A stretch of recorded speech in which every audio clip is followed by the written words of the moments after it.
Good afternoon, everyone. Good to be back. Welcome to Juma Game Reserve. My name is Sebastian. I'll be your guide this afternoon. And behind the camera, we've got Tara. And back in final control, we have Mark. So I came back a bit earlier on today. And so it's good to be back. It's nice and warm here. I was in Johannesburg for the last couple of days. And I'm really happy to be back here. I'm really not a city person. Johannesburg just drives me crazy. So it's good to be back in the sands.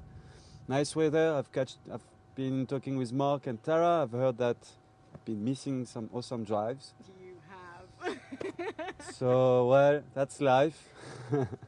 I didn't have a choice, but I heard about Kerula and Yambili Jordan and the Cubs this morning. That's really awesome. And we're going to try to go and catch up with them now. Tara told me they were last seen on Galago Shortcut, so we're going to head out there, see if we can find them. And yeah, so buckle up and let's see what we can find on drive this afternoon.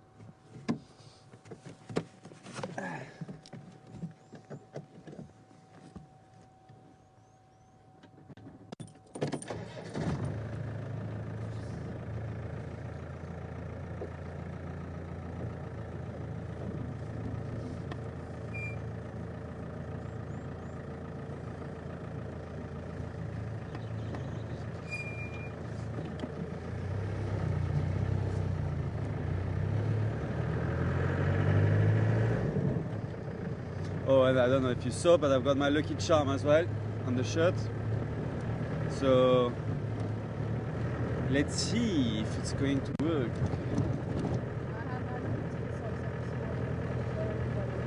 And Tara, your what? Tiger socks? Tiger socks. Yeah. Tiger socks. And you were pretty lucky this morning. Oh yes, I think so. Very, very lucky.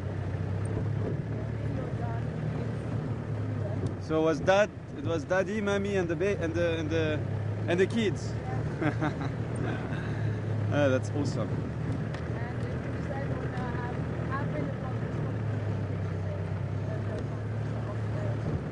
Okay, but the blog is up. No? Just put pictures. Yeah. Okay, Tara just wants to let you know she's put a few pictures up on the. No. The blog is written. I just need to add pictures and then I can load it. Oh, all right. So no, sorry, she hasn't done anything. She's been sleeping the whole day, so she just wants to let you know that the blog will be out in a few days. Giraffe. Yeah, over there, far. Okay. If you want the giraffe, I'll give you giraffe then. If you want giraffe. Okay. Get your giraffe, Tara.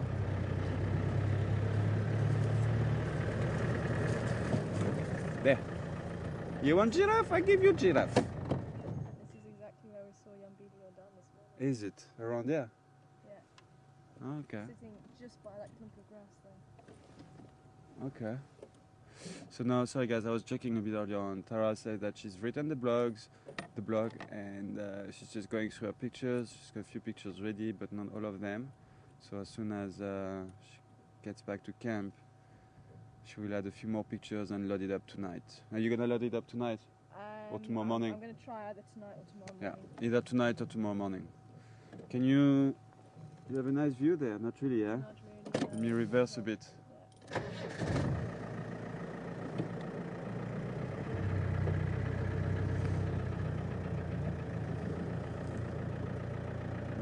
Not right, but I can actually drive there. Oh, sorry guys. So for the new viewer, sorry, you must be thinking, what are we talking about? Yambili Jordan, Kerula, the Cubs. We're talking about leopards here. And Kerula is one of the most famous leopards here, the northern Sabisan.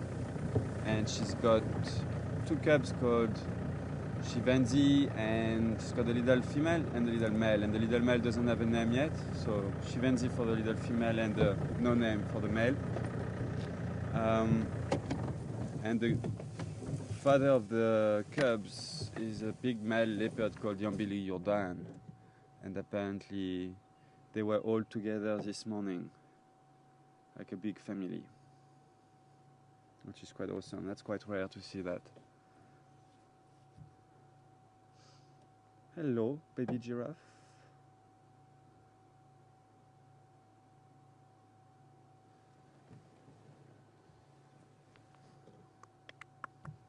Mobile station, design objective.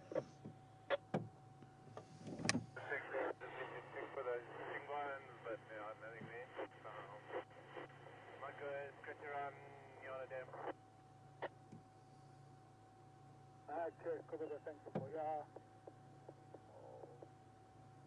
I'll give her maybe voice and I'll come that side as well. Still waiting for another 2 minutes. Have anybody went up?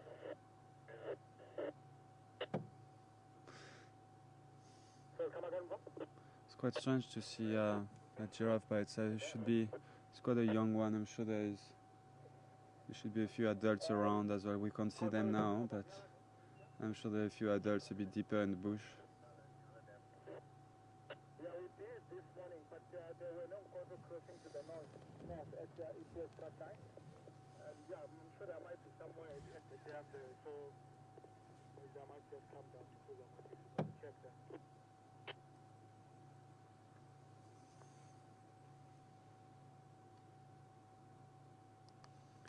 Afternoon station, I'm also getting mobile on Western Gary, and I'm going to head towards Galago shortcut, try to follow up with the linguas.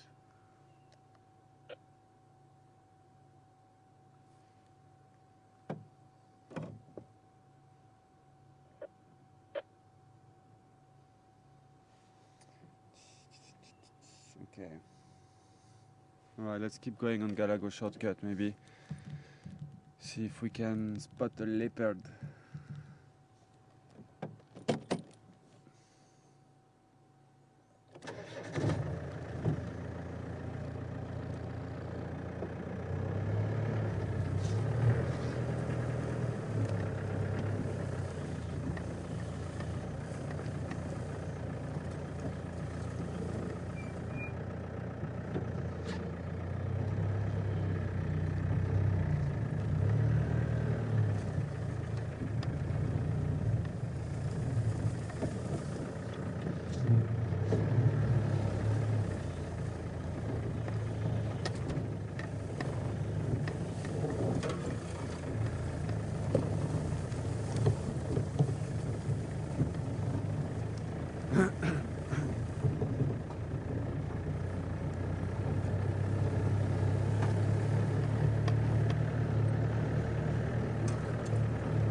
Okay. Somewhere here? Yeah. Alright. Well, it's quite hot, so I don't think they... No, we walked off to the left and they went straight up. Okay, alright. And that's where they met, and No, they were all here. they were all here, okay. So you basically left them Further up. further up when they were walking? They took the bush, we left,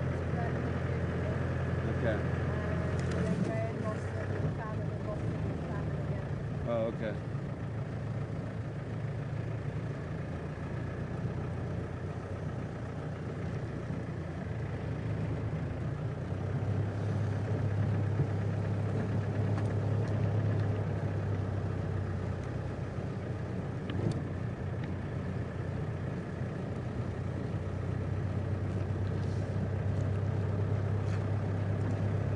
Sure, it's hot today. Spring, spring, spring. Yep.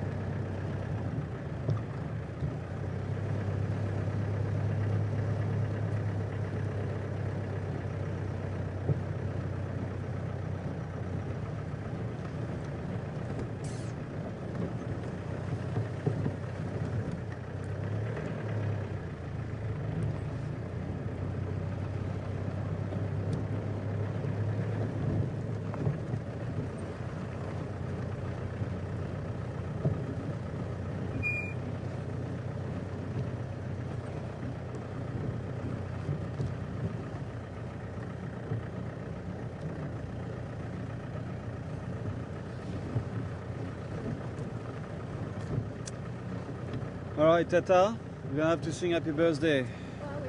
Yeah. Alright. The birthday boy is Mr. Roy. Mr. Roy. Yes, he survived the hurricane. Oh, did he? Yes. And he's waiting for the next one. And it's his birthday, so happy birthday, Roy. And what we'll do is when we close the drive, we will sing happy birthday for you. So you have to stay until the end of the drive. But happy birthday, Roy. Happy. Yes, joyeux anniversaire. Joyeux anniversaire, Roy. Joyeux anniversaire. Woo! Champagne.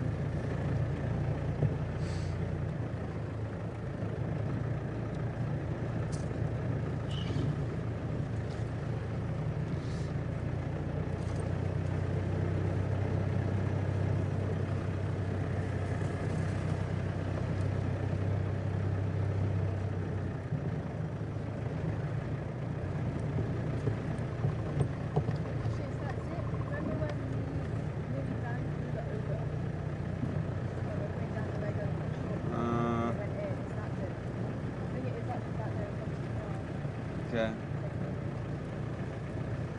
Okay.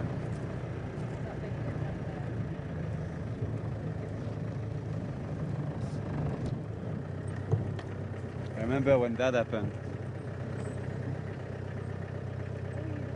Yeah, it was like a year ago. Almost a year.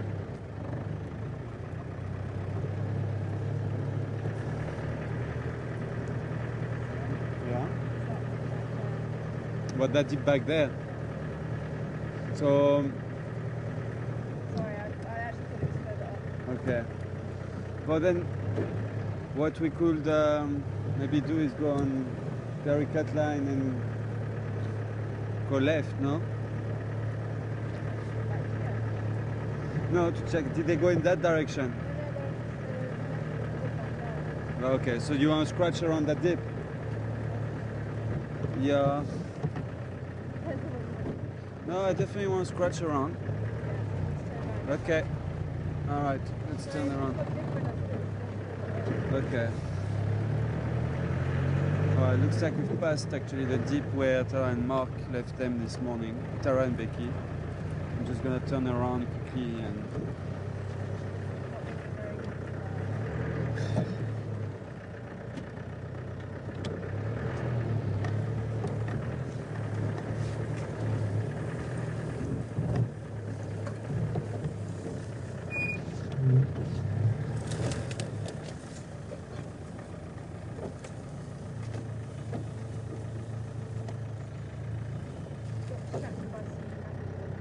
Ah, Tara got distracted by singing happy birthday to Roy. I understand.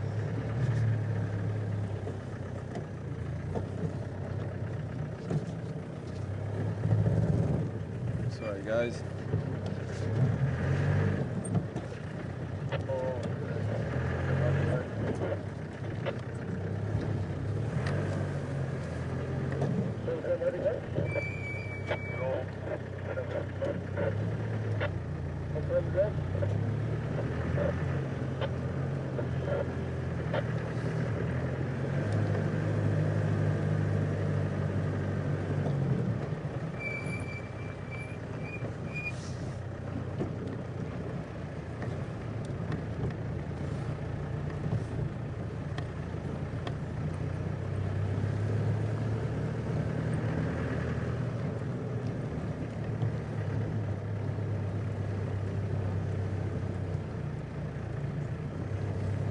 So your Billy Jordan is checking on his kids at the moment.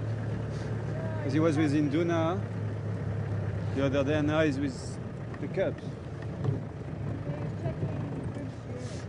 Yeah. Mm.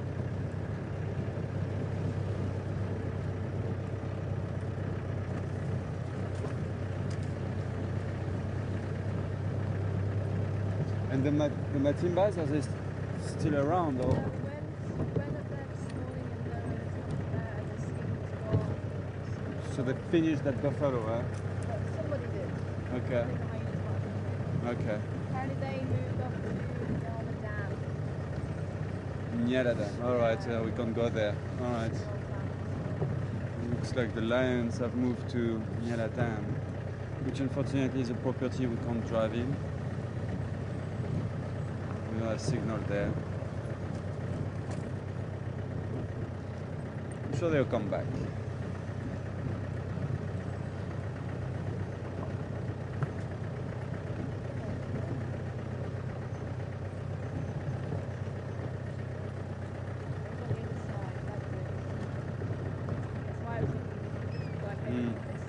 Oh, okay.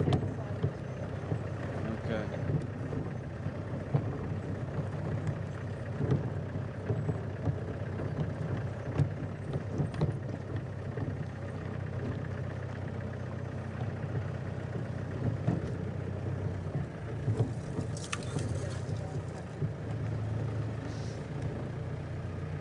Did you go in there?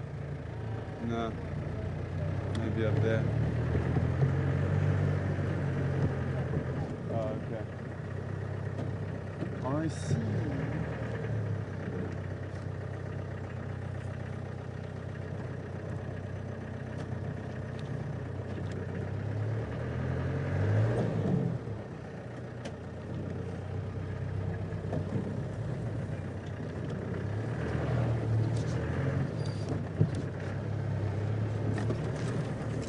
Alright guys, let's go on the leopard spotting.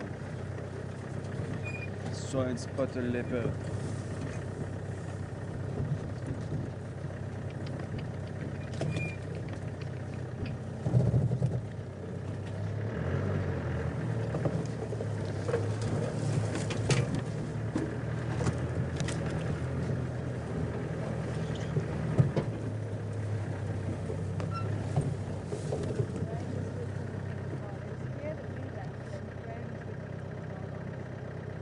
Okay, so Tara and Becky left them here this morning, but then Graham went a little bit, followed them, yeah, spent a little bit more time with them.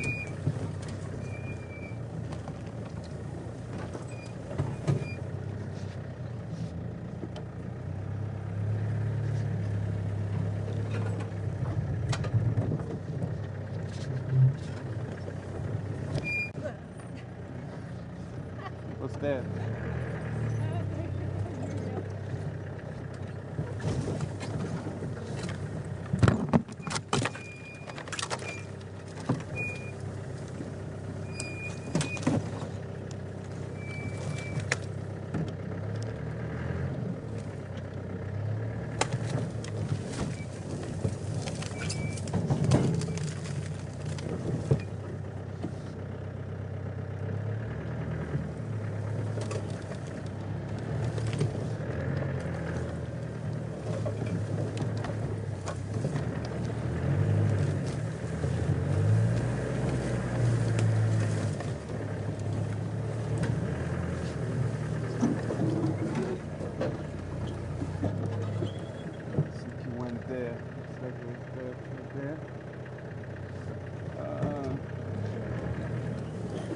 There's no way we can go in there. We must have gone straight then. Straight ahead.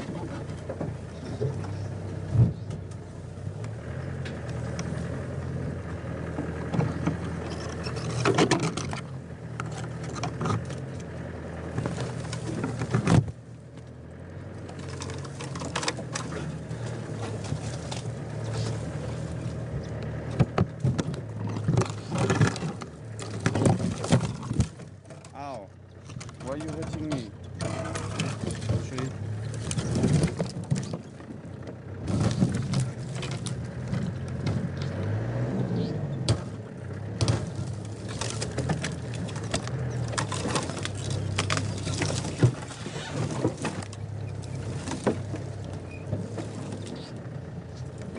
Stuck between two trees.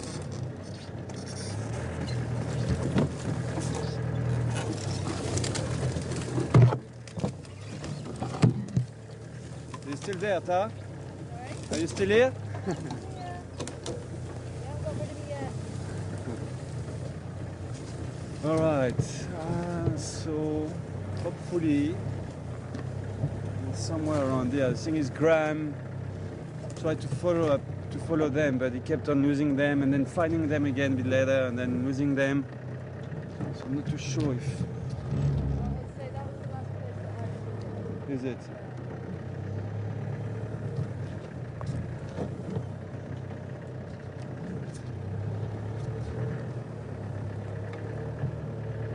Okay, I'm gonna have to go over that thing.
It's not gonna work.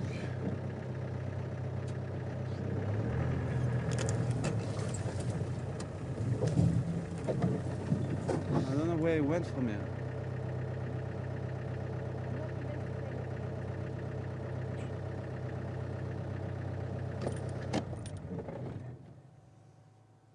Let me see if he's on the radio.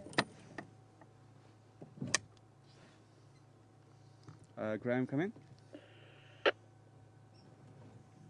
Doing good? Afternoon, Graham, Seb here. I'm on your tracks from this morning when you tried to catch up with Kerula and Yambilu and the Cubs. Can you just let me know where you saw them the last? Yeah, Sept, if you go shortcut, the first drainage line you come to, you'll see my vehicle tracks carrying east on the southern bank of the drainage line. And both the Cubs went in there, and there's a big termite mound opposite. You'll come to a small open area, and I've just been in there having a look around there. Yeah, I don't find anything. All right, okay, thank you. I think that's where I went. Okay, thanks. Yeah, no problem, man. Termite mound, did you see a termite mound? Pass. We Don't passed. remember. Yeah, we passed the termite mound. Yeah. That's pretty much where we saw them. Yeah. Okay. So they Go must. back through there then. Yeah, they must be still around, but I mean, sure, the chances to find them. Well, they might be around there. They might not be. Yeah.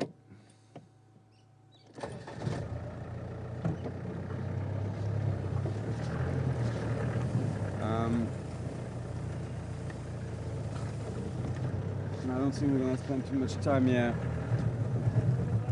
Pundu Straight bashing. back down the road.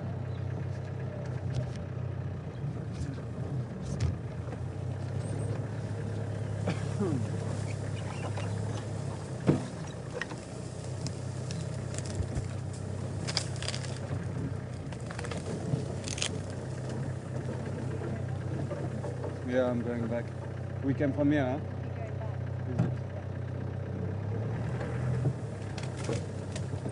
And then through here.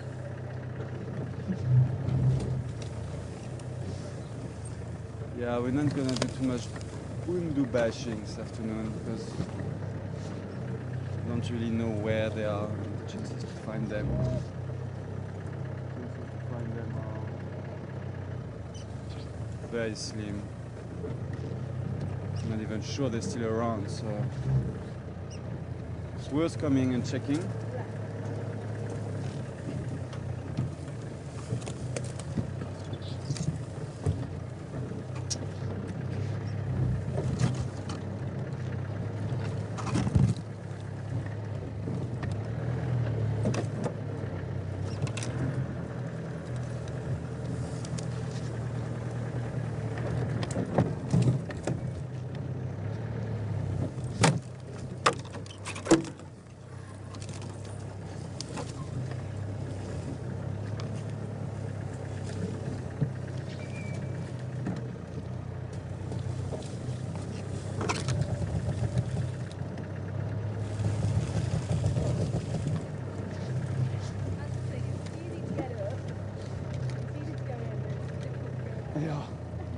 Leave me alone.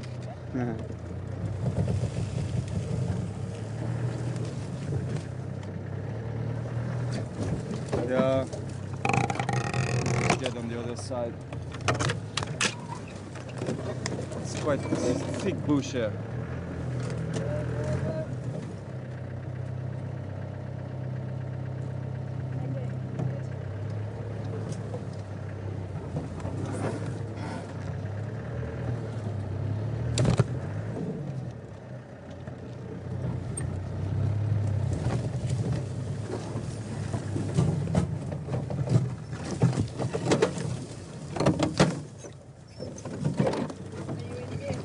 Yeah. Are you? Sorry? No? Put it in dip, look to go down. Okay. No range dip.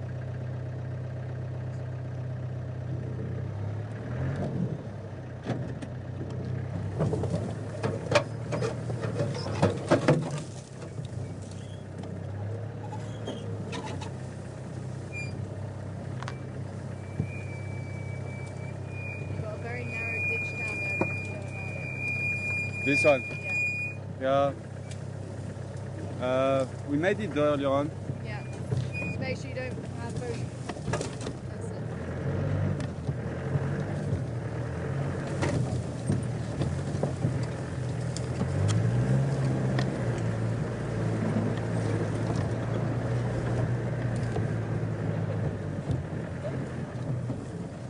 That's the area. He's probably gonna lose picture. Keep going.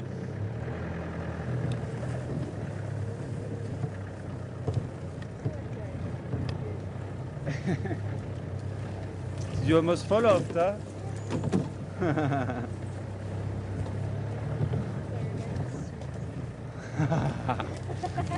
Yes, we're going to the cold mill.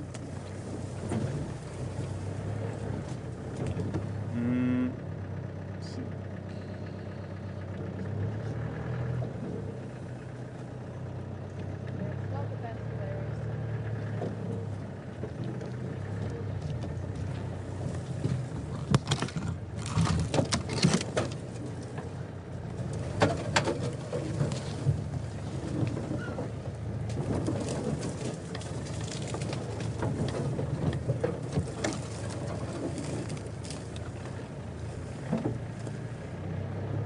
All right, back on the road.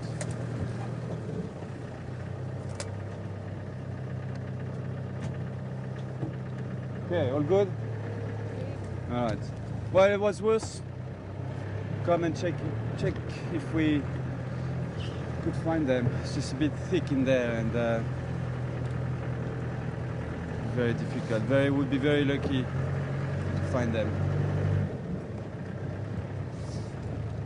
Wasn't even there this morning, so I don't even really know where they were. Yeah, I think it's better to just carry on with our drive, come back around here maybe a bit later, do Galago shortcut all the way up to the first cut line, see if maybe they will come back on the road, walk on the road.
Okay.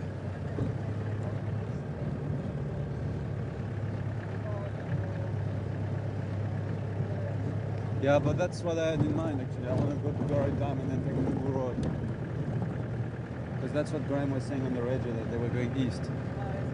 Yeah. So that's what I've got in mind. Just take a drive around the dam and then go on to Bungu Road. See if we can find some tracks or anything there.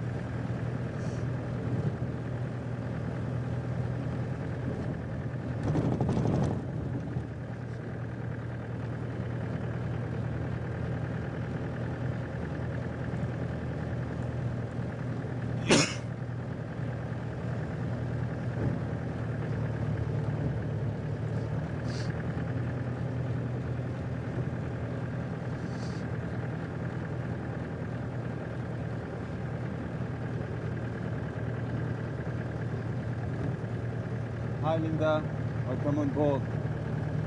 Nice to have you with us this afternoon. Linda is asking what's the difference between a leopard and a cheetah, and if we do get cheetahs on our property. Well, yes, we do get cheetahs, Linda. Not often. I think this year we have seen cheetah maybe a couple of times. So it's very rare to see them. Some properties have a bit more luck than us, and sometimes we hear that they are around, but unfortunately they will be on a property where we can't go. So no, yeah, we do get cheetahs. And the difference with the leopard, well, the main difference, the one that is flagrant, is the fact that cheetahs are much more skinnier than leopards. Leopards are a bit bulkier, a bit bigger. And the patterns as well, the spots on the cheetahs will be different than the one on the leopards. And if you look at the cheetah face, the easy thing about cheetah to recognize a cheetah is the fact that it looks like they have tears running down their face, like black tears, where the leopards won't have that. So that's the main difference. They're a bit longer as well in size. They're not really solitary like the leopards. So you find cheetahs sometimes, most of the time, a couple of cheetahs, 2 or 3 cheetahs together, where leopards are solitary. If you're lucky, like this morning, you find 4 leopards together, but that's very rare, very, very rare. So those are the main difference. And also cheetahs can't climb trees. So if you see something which looks like a cheetah and it's up a tree, on a branch, sleeping or eating a kill, then you can know straight away that it will be a leopard. But I'll show you on the book later if we stop somewhere. Maybe now if we stop at the dam, just to have a quick scan of the dam, I'll show you on the book what I mean by those tears running down the face.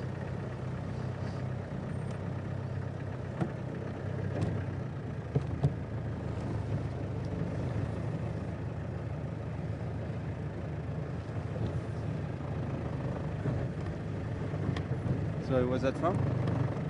Terry. Debbie. Hi Debbie. Hi Debbie. Welcome to Juma. Debbie is asking if I had some driving lessons from Tara.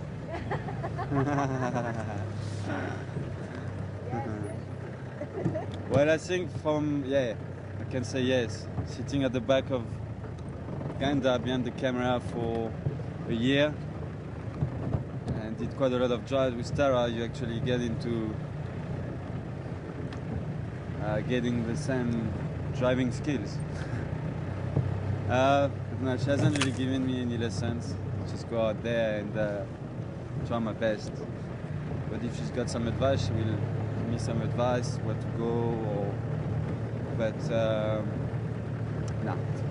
Pretty much just make a plan once you're off-roading. There's no school teaching you, or there's no one who can teach you how to drive off-road. It's just keep an eye in front of you, try to find the easiest way through the bush without damaging too many branches and trees, and then playing around with your diff lock and your low range and stuff like that. And the slower you take it, the better. If you rush through the bush, you'll end up with punctures or with a branch slapping your face or thorns on your arms and stuff, and you'll end up losing the camera person at the back. So no, just take it slowly and yeah, take it as it comes. Oh, what is that? Dang.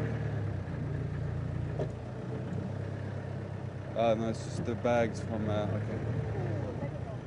Tu avais le gaven there. Okay. Oh, there, I see. No, okay. He's swimming past directly. Oh, no, maybe it's a branch. Okay. Are you gonna be? Oh, sorry, I didn't know you were zoomed in.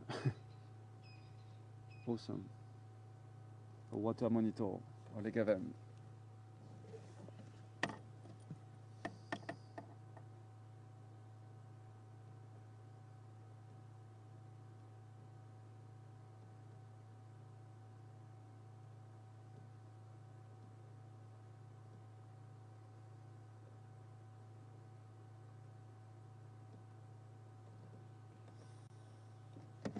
Let's go a little bit forward.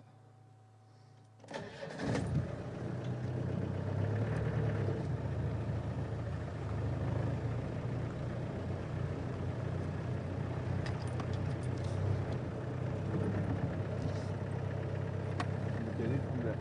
Yeah.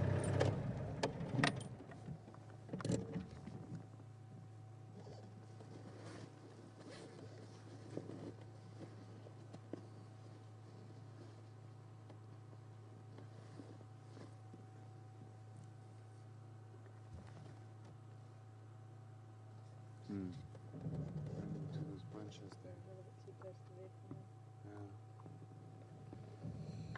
So that was a water monitor. We have a few ones living here around Gary Dam. Oh, he's just coming out into the Is it? Should I go a bit forward?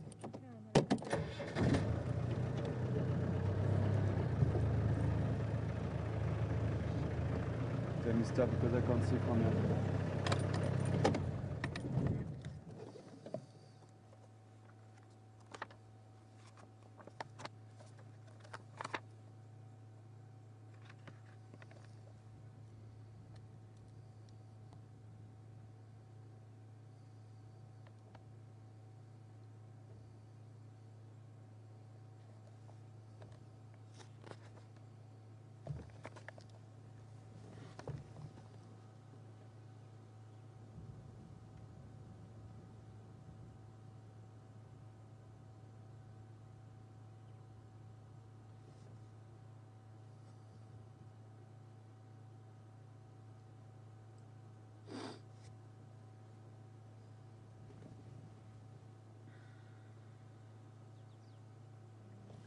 He disappeared behind.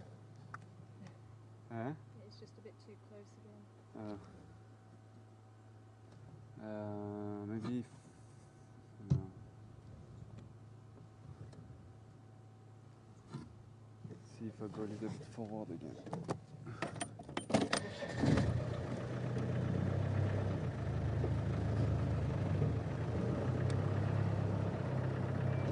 Too close, eh?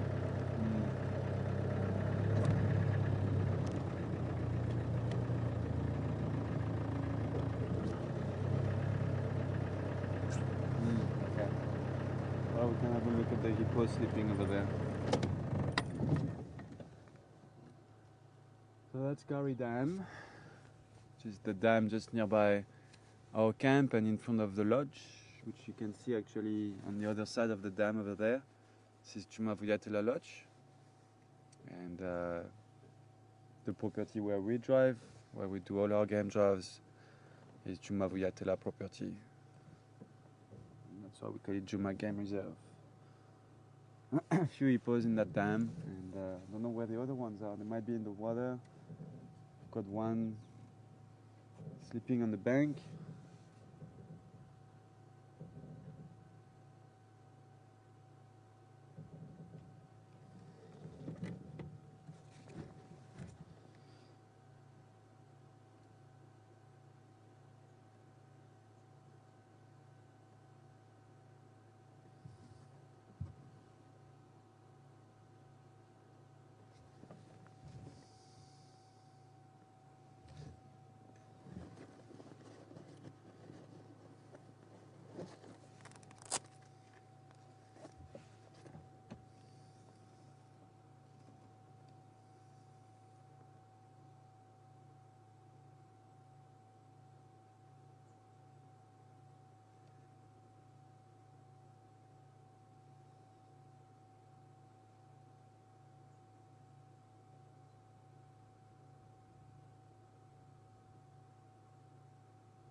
Gary Dam.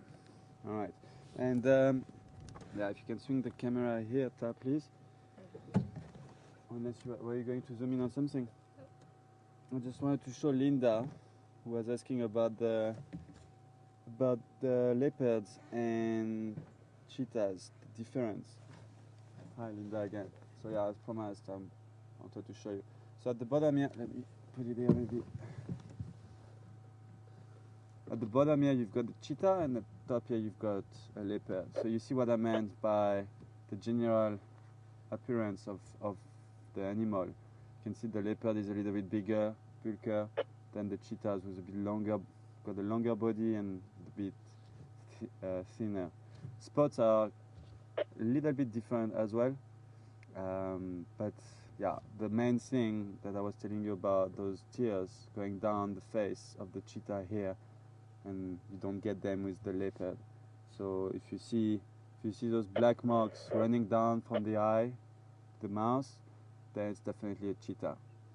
A bit longer, a bit thinner, hair on the neck. Also the tail of the cheetah won't curve like the one of the leopard. So yeah, but when you hear, you pick it up straight away. The general appearance speaks for itself. Straight away you will see if it is a leopard or not, just by the way it looks. If it's quite skinny or if it's quite well built. Leopard's head is also much bigger than the cheetah's head. There we go. Hope I answered your question, Linda. He's going back in the water now, that hippo. He had enough sun. So they do sometimes come out of the water and spend a bit of time on the bank to warm up. Some books will tell you that they tend to do that when it's not too hot. But if you look at today, it was quite hot this afternoon, and that didn't stop him from spending a bit of time outside the water. Here he goes, back in the water. He's got a hammer cup on his back. So they like using hippos as a perch to be able to fish. You will often see hammer cups sitting on the back of hippos. So I'm sure that might be still somewhere.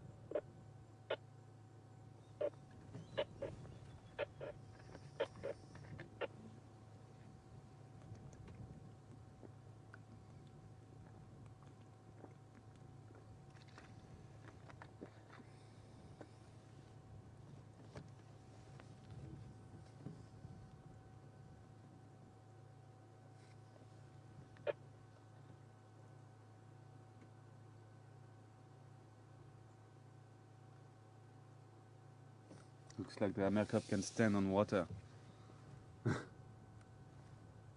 Quite cool.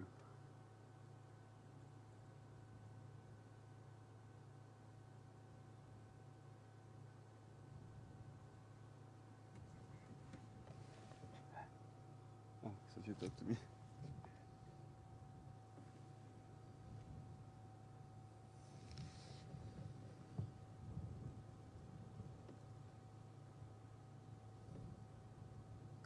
On a hot day like today, it would be nice to actually try and stick around different dams. I'm sure animals will come and drink a bit later. It's been very hot today, so we can try maybe go have a look at Buffersung Dam maybe later. Actually, I'm just thinking I might be able to get the megaphone at the back. I Is should it? drive. If I go, it's literally just down so if I go a bit forward, you're gonna swing the camera. yeah, I might be able to. All right, let's try. Tara might be able to give you one more shot of that Legavan or water monitor. It's behind the car at the moment.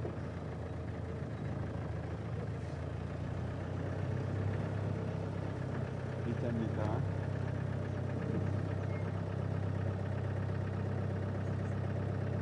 No? Okay.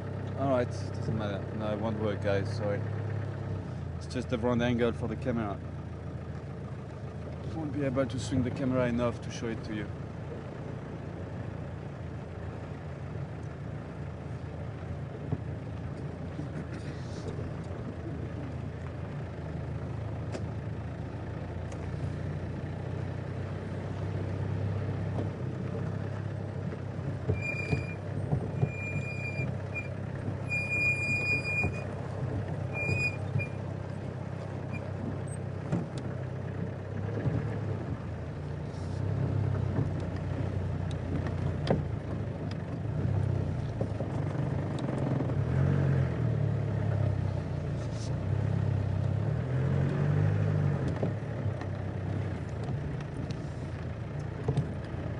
kudus and some impalas in front of us.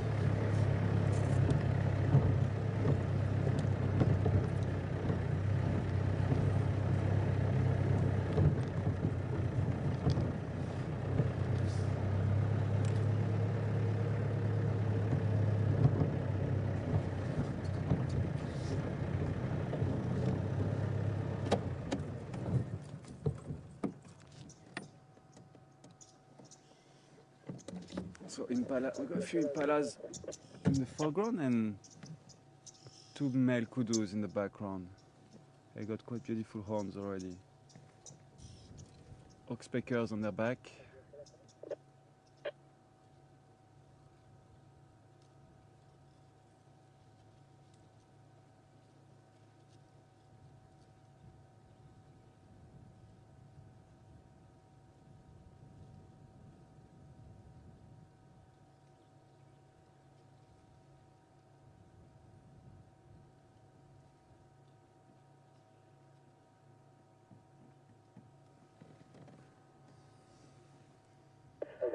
Vietela coming?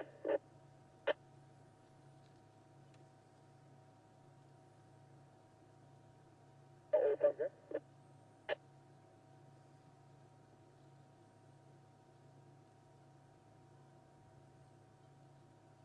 Opa coming?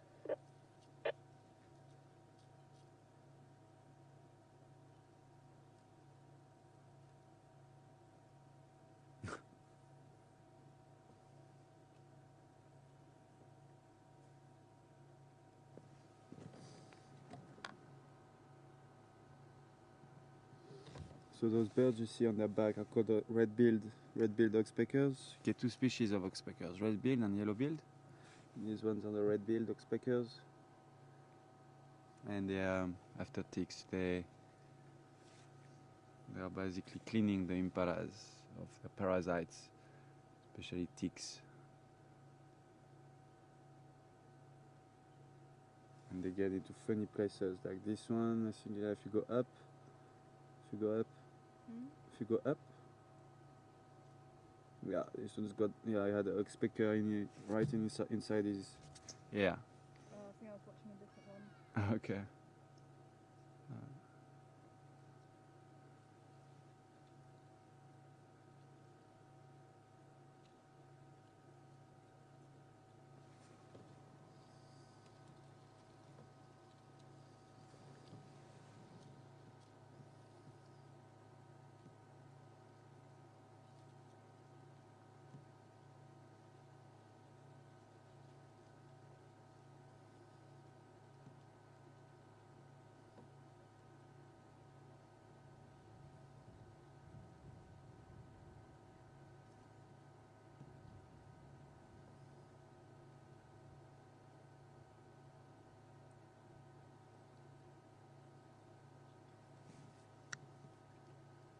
This one looks like it heard something.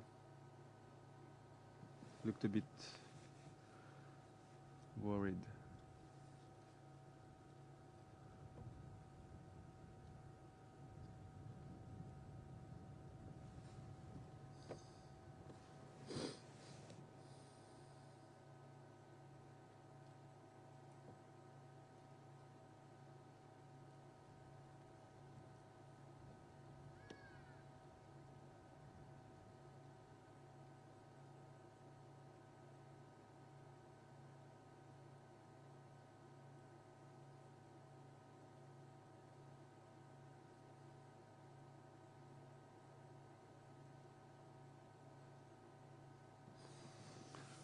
So I'm sure you know we call them sometimes the McDonald's of the bush, and you can understand with that shot what we mean by that.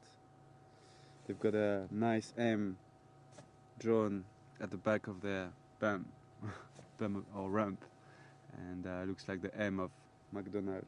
And also they're just the favorite prey species for lots of predators, especially lions. And that's also another reason why they call it the McDonald of the bush. They've got the M and the easy food to catch. But not just that easy, just there are so many of them. So I guess like when you're in a town and you're starving, Well, there are always McDonald's everywhere, so you can just stop and grab a quick burger. So that's also why we call them a McDonald's of the bush. There are lots of impalas in Kruger National Park.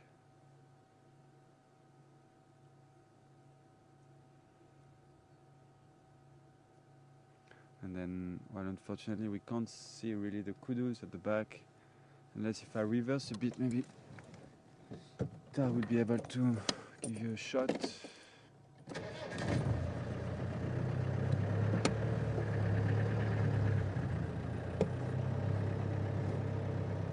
From here? Yeah. So you will often get few species of herbivores or antelopes like this being together and feeding together. It's just more eyes for predation, more ears. They don't really compete for food. You can see the impalas are grazing and they're not after the same kind of food as the kudus. Kudus are browsing over there, they're after the leaves. So there's no competition and it's just safety in numbers. Sometimes you'll find sometimes up to 3-4 different species of antelopes together, and, or even with giraffe. Warthogs can also join. It's just safety in numbers. All those impalas are now making a move. They're all going towards the dam. I'm pretty sure they're gonna go for a drink. So zoomies, keep an eye out. Can probably get some nice close-up of impalas drinking in a few minutes.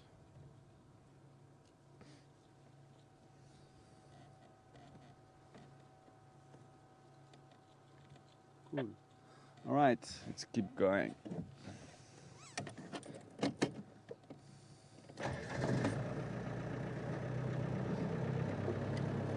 What's your thing saying, Yata? Not even 25, it's saying like 22 or 3.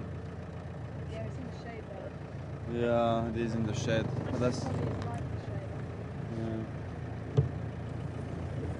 Yeah, I wouldn't trust it. I don't trust it, no. I don't trust it.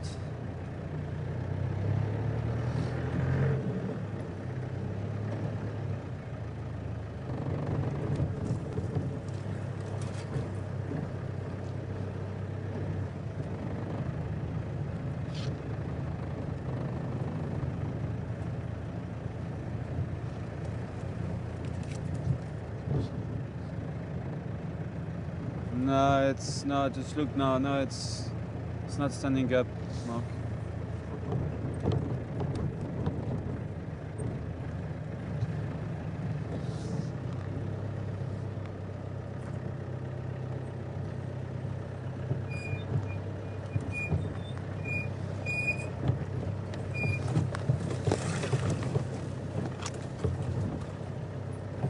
Okay.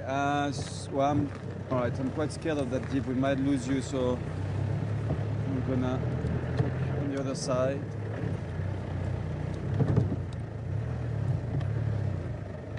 I always get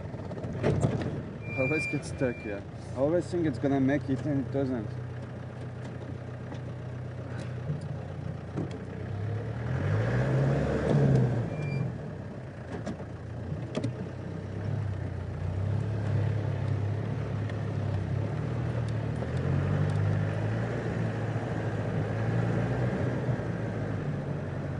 All right, Sue. Good afternoon, Sue. Sue is asking if we do get black leopards here. I don't think so, eh? Black leopards here, we don't get black. No. Yeah, where? Yeah, some. Yeah. Sue, in the Sabisen, no. In Kruger, no. But around Leidenberg. Some black leopard have been seen there, but unfortunately no, not here on our property or in Sabisand or in Kruger. It's not to say that it couldn't be drawn. Mm. Eh? It's not to say that it couldn't be drawn. The melanistic. Yeah. So it could happen one day. Eh? Yeah. One day it could happen. It's not. I don't know what you know about black leopards, Sue, but just for your information, it's not a subspecies or different species of a leopard. Some people think it's albinos leopards. It's a melanistic problem, and it's just it could be a black leopard could be born from two normal leopards. So it can happen that one day we get a black leopard here or in Kruger, but at the moment no one never saw a black leopard around here.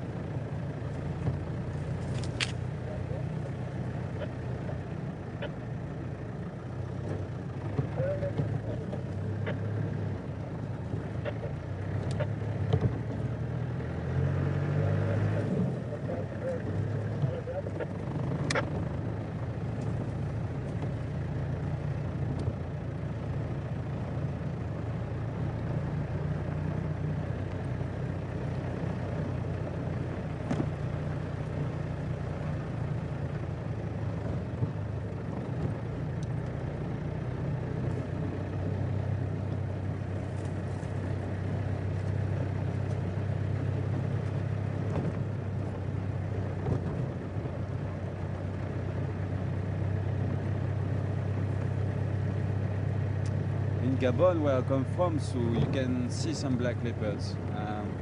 Actually, my mum saw one a couple of years ago in the forest. She went for a trip in a lodge inland inside Gabon, and she did a few safaris in the forest, and she was lucky enough to actually see a black leopard. That's very, very lucky. First of all, it's very rare to see leopards in Central Africa. Very, very skittish. And second of all, she saw a black leopard. You do get them in Central Africa as well.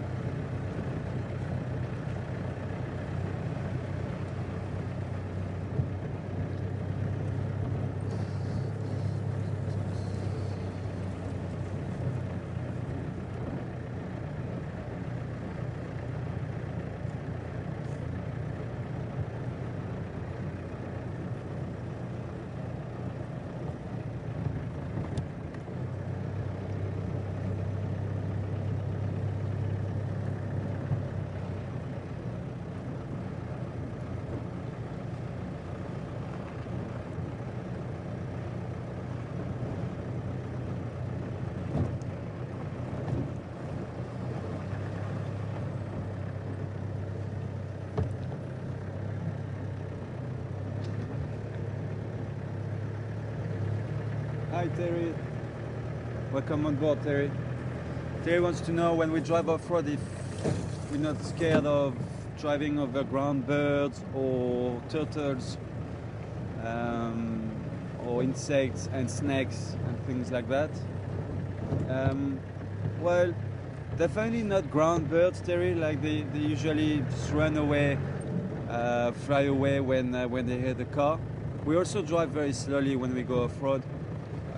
So snakes is the same thing. As soon as a snake's gonna hear you, either someone walking or a car driving through the bush, the first reaction of a snake is gonna be to run away, to disappear.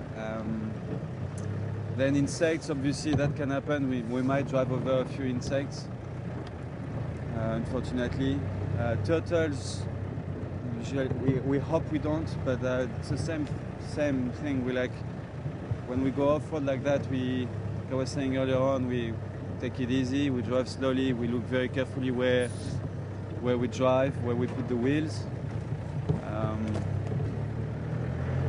It does have an impact on the vegetation, that's for sure. That's why you are limited with you are limited in the number of cars off-roading, and also for what kind of animals you can off-road. You can't off-road for things like impalas, kudus and things like that, just for the big 5 or the big 7.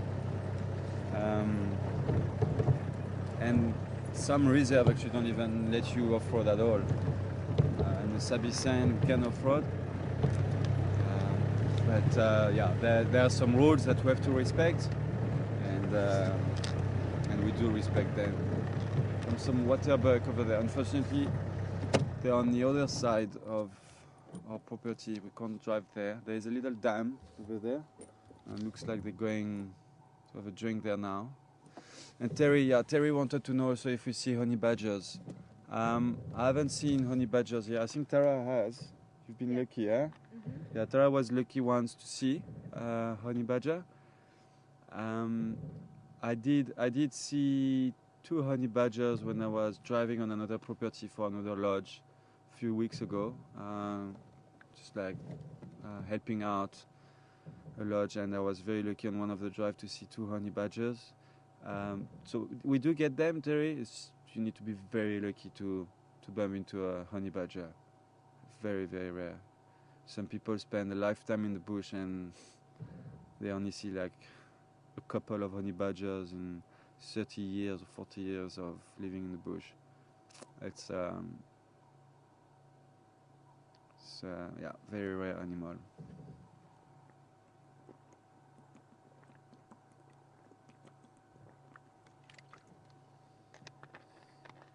So that's a female waterbuck. I think the other ones are already at a small water hole. She's kind of checking on us. Very pretty antelope, one of my favorite. I find them very cute.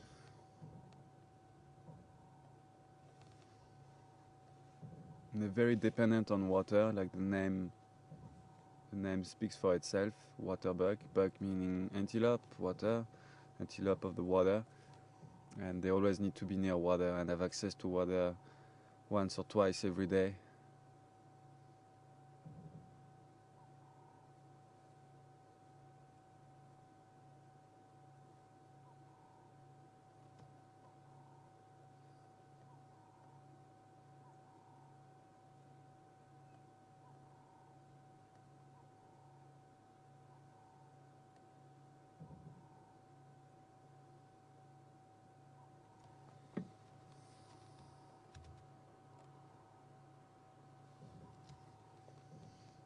She's listening very carefully.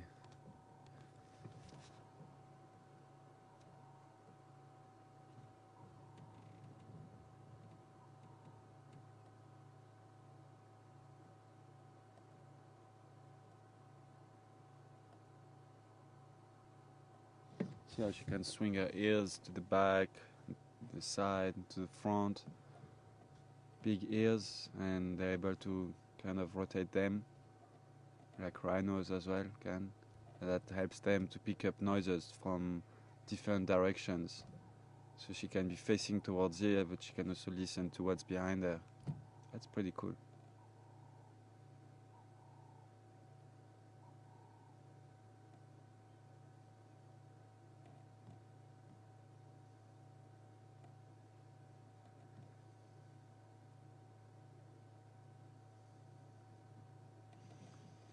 Alright, let's get going. Bye, lady. Go for a drink. Here we go. Listen to me. I like when animals listen to me.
Jenny, good afternoon, Jenny. Welcome on Gander, Jenny, from Virginia. Jenny is asking if there's ever been an albino leopard. Well, yeah, it happens. It does happen. It is nature, like you get humans, albinos. Every species of animals can have albinos. So yes, it does happen. I've never seen one. Personally, I've never seen one. But yeah, it can happen with Jenny.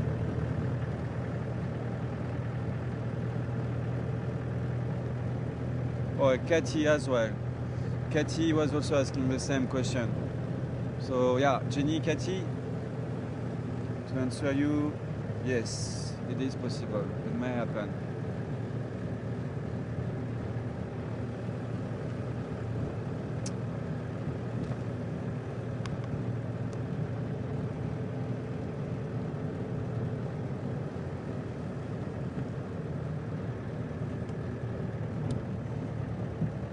I actually need to do a bit of read up on albinos, animals, and yeah, black leopard and stuff like that. It's quite interesting. And there are lots of articles and what do you call it? Yeah, documentations or books about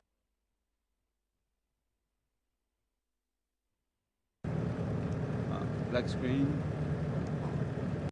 We're back. Okay. Oh wow! Beautiful male giraffe here. Okay. Hello, sir. Well, once I stop the car, it should be fine.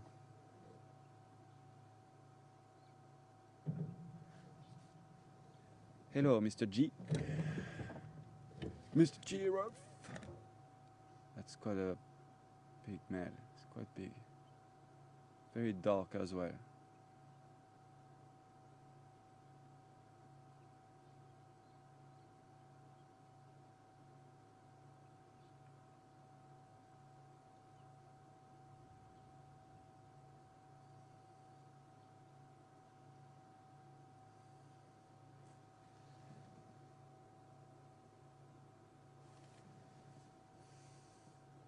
Try and see how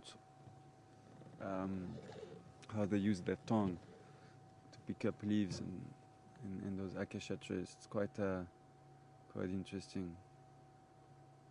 Tongue can be up to 7 centimeters long, and it's a very rough, very tough to protect their lips. Their lips are also very hard, just to protect themselves against thorns in the different acacia species trees that they eat. And lots of people think that they actually do eat the thorns, but they don't. They've got a particular way to get the leaves around the thorns, and they're not after thorns, after the leaves. But their tongue is so hard, and their lips as well. They can actually get the leaves of the branches without hurting themselves.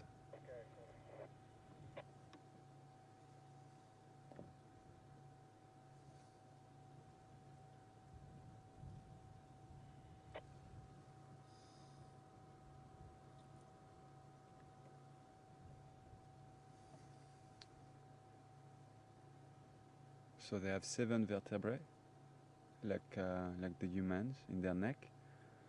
Lots of people think that they have a lot more vertebrae because of their long neck, and they actually don't. They actually have 7 vertebrae.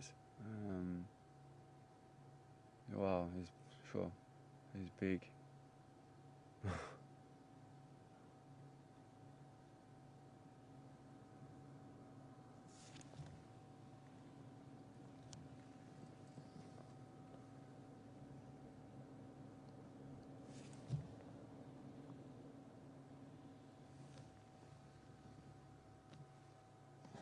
I'm gonna have to roll a bit forward. I've got a car behind me. And looks like Mr. J is leaving us.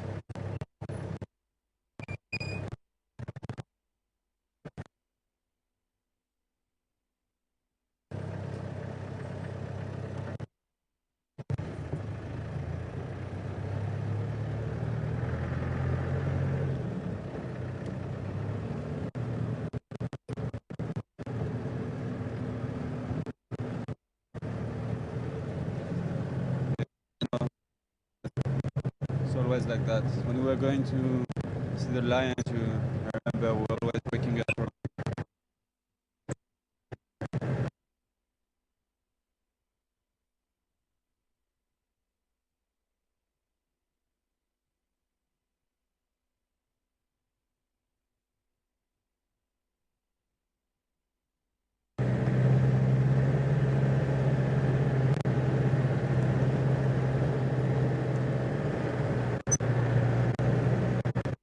Okay, sorry guys, we lost you there for a minute. Well, I just wanted to roll a little bit forward because of a car behind me, but then Mr. G just disappeared, just decided to leave us.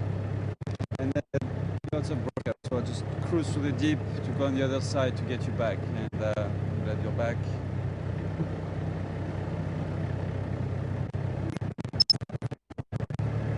I want to go and have a look at Buffer Dam quickly, see if there's activity there around the dam.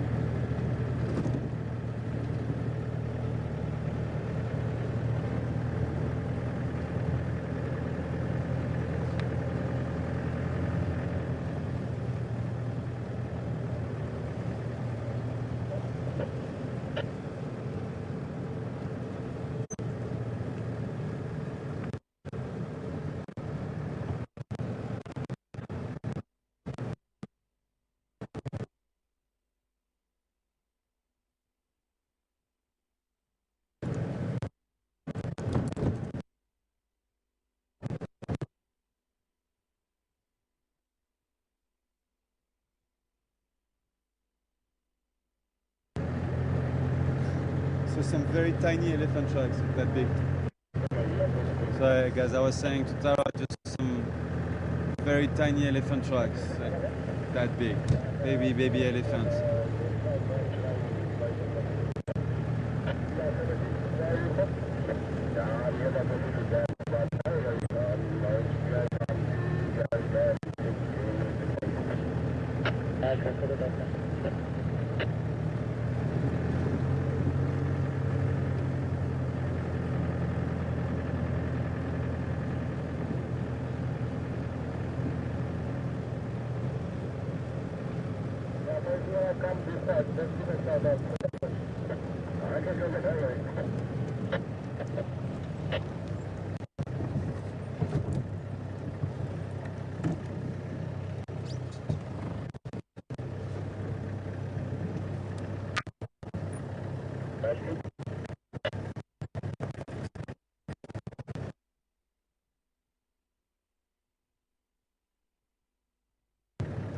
Yeah, standing back. Yeah, so what we going down to the dam, there's one looking from out of the market. Alright, I'm gonna check on it now. Thank you.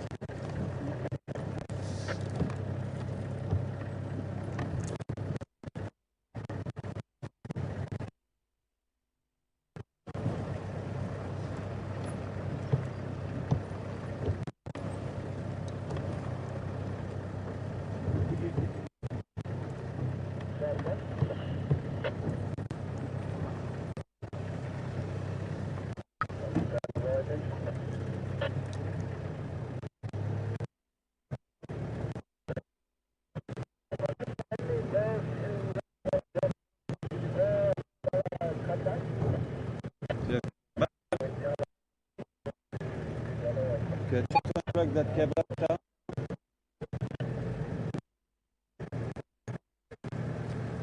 Yeah.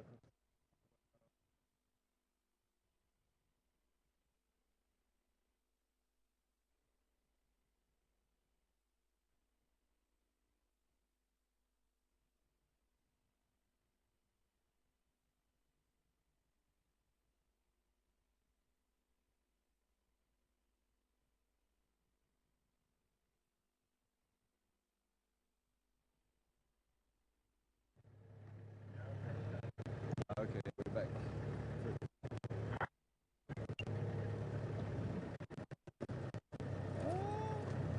Baby hippo inside the water.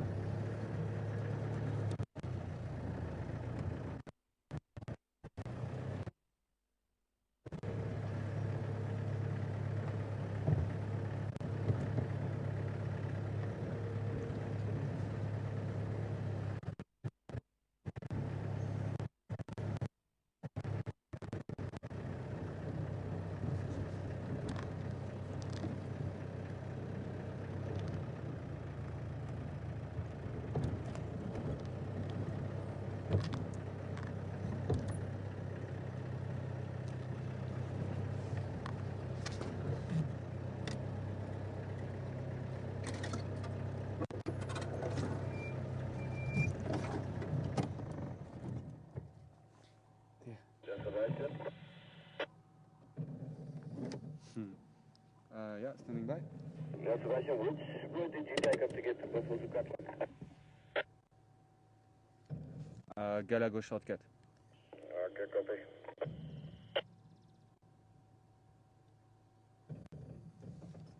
Whoa, sorry. Go for a swim. He's getting.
Oh, there you mean, okay.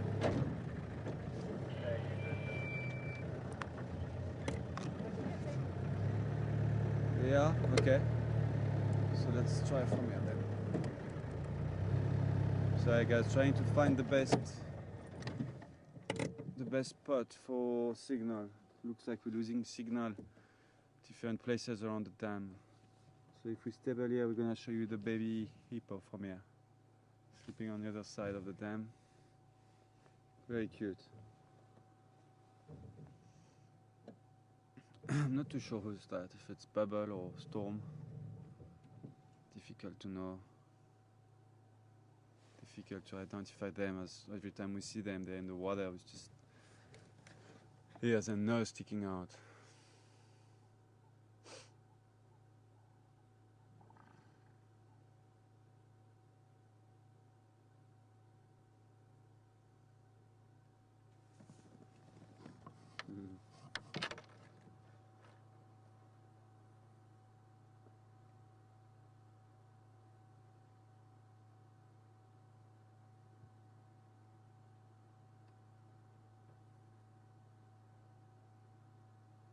Actually very nice light. You can see the reflection of the water on his body.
Alright, let's drive to the other side of the dam. Very nice to see him outside the water though.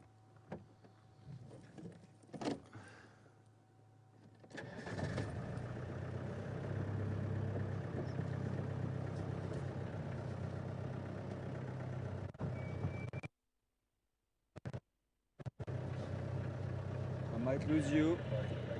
Yeah, I might lose you for a few seconds as I go through the deep.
Have you guys been to the den at all, Ta?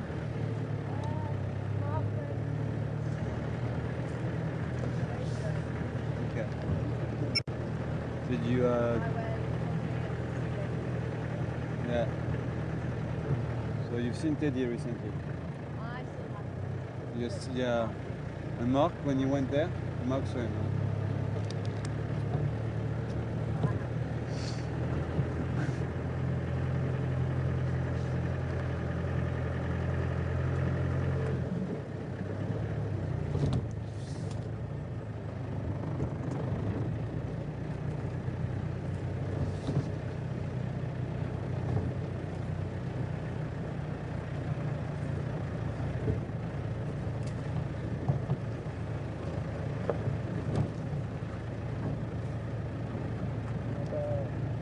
Precious, welcome on board.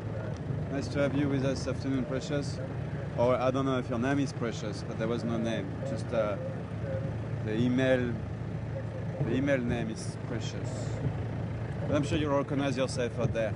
Precious wants to know if Kulus and Impalas wear or get a winter coat and if they shed it during summer. Not really. They do get a little bit more like of a thicker coat during winter. They look a bit more fluffy early in the morning and things like that, but you can't really call it a winter coat that they will shed in summer. It's just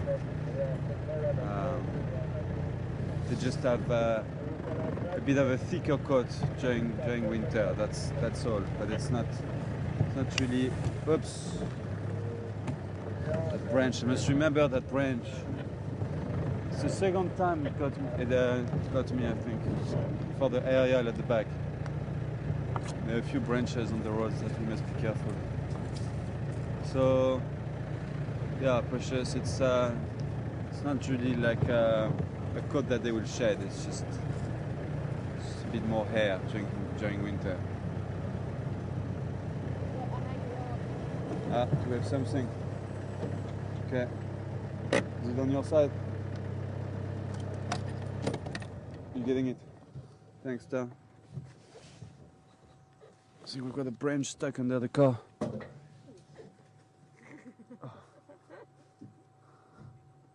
it so I can poke you with it. Yeah, leave it at the back then, because I'll be sitting behind you tomorrow. Well, not tomorrow actually, the day after. We should leave it there. It's for the camera person to remind the presenter that, hey, I'm here. Drive slower. Talk or just hit on the head. Dang.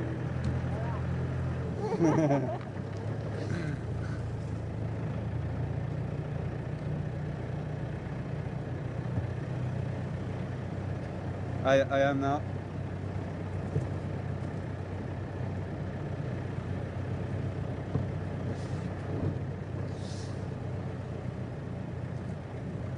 Patricia. Hi, Patricia. Welcome. Patricia is asking how old was that baby hippo? Sorry? Jewel, Jewel, alright. Jewel is also asking the same question. Well, welcome on board, both of you. How old? How old? If it is Storm or Bubble, they were born during the summer last year. So we are now in September. So they're probably around 6 months old, 7 months old. I would guess, yeah, around that time. I remember when they were born, right during the rainy season in summer.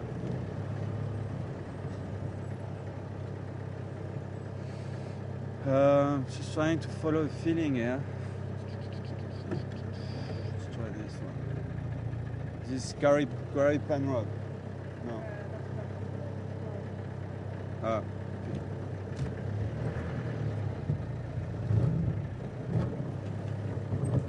Still have a map. We have a map in there.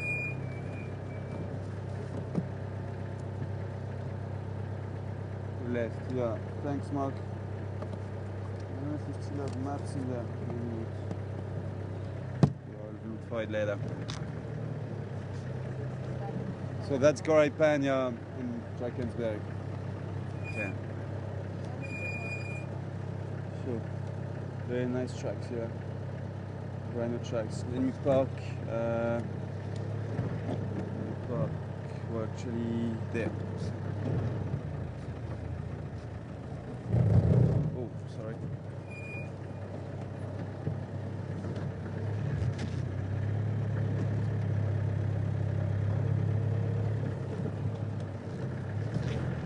That's good.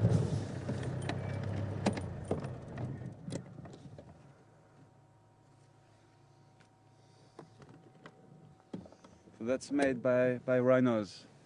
The rhino's been sleeping here.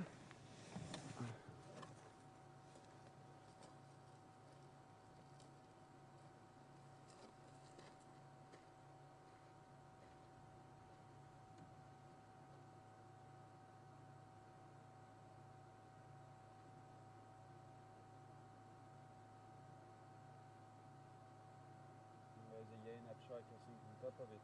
Can you see that track here? Well, I can jump off. No. Can we? Can you get the track from where you are? No.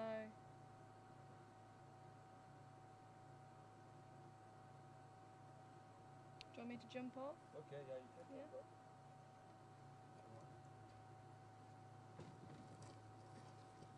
So there you go. Tara's just getting the camera off the vehicle and she's going to follow me over there. Quite a few interesting things to show you in the track.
sun should be up now.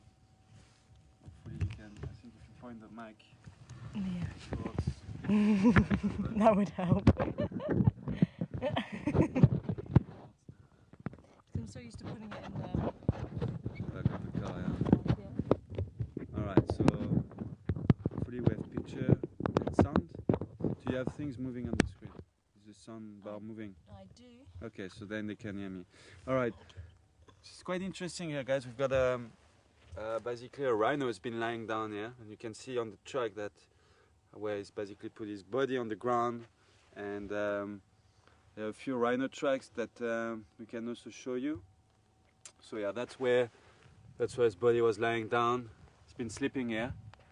A couple of tracks of rhino tracks here, with the two toes on the side and the middle pad. Looks like a monkey face with two big ears. Yeah, there we go. And then something quite interesting as well. Tara can confirm if I'm mistaken, but I think this is a hyena track, right? Yep, I'm just showing them the skin print there. Look. The skin print also, yeah. You can see the skin print there. And then inside the rhino track, then here we have a hyena track, and that shows that it's been made obviously after the rhino left. Otherwise, the hyena track wouldn't be so neat. It's quite a small track. That must be one of the youngsters, and you can see at the back here why it's hyena and not a leopard or lion. You've got only two pads here at the back. So that's the back pad, and then the toes. But if it would be a cat, you would have three pads at the back, and here you've got only two. So that's and it's quite a small track. It must be one of the youngsters of the hyenas. Can you even see the claws registering quite nicely there as Yeah, well? like here. Yeah. Yeah. You can see the claws. And then we've got another very nice track here. I'm not too sure, what is that? Must be some kind of ants, right? That looks like an ant lion. Yeah, and that's exactly what I'm thinking, And because if we follow it, there is an ant lion nest here. yeah, there's another one there, right at the end of the tunnel there. Where? Just here. This one here I'm looking at. Oh yeah, here. And then this trail. Yeah, so that's quite very interesting. So it's an ant lion track, and like Tara said, if you follow the track, you get to the nest, or not the nest, no, you call it where they live. And what happens is they create like some kind of a trap here, and any insect which would walk in here would basically get caught and fall down the hole. And the ant lion is basically at the bottom here, waiting for insects to fall inside to eat them. And it's a larva, right? The ant lion, it's a larva of It's a larva, yeah. It's just a larva, yeah. Doesn't look like this one's got one inside. But sometimes just by moving a little bit of sand like this, then you can see it coming out and trying to grab what's falling inside the hole. Where was the other one? It was... Okay, I'm standing on it. Oh, no? So it's here. But I don't think there's anyone in here. No, that one looks old. I think they left, and that's what that track. Do you know how they make the track? No, This track? no. It's because they actually go just underneath the surface of the sand. Yeah. And as they go under the surface of the sand, everything collapses And falls in. That's why it looks all right. the way it does. So they're actually not walking on the sand. No. Ah, nice, That's why it interesting. looks like you can't find any little marks from Ah, the feet or okay, anything. okay. Interesting. Interesting. Hey. Nice. Definitely. I like trekking.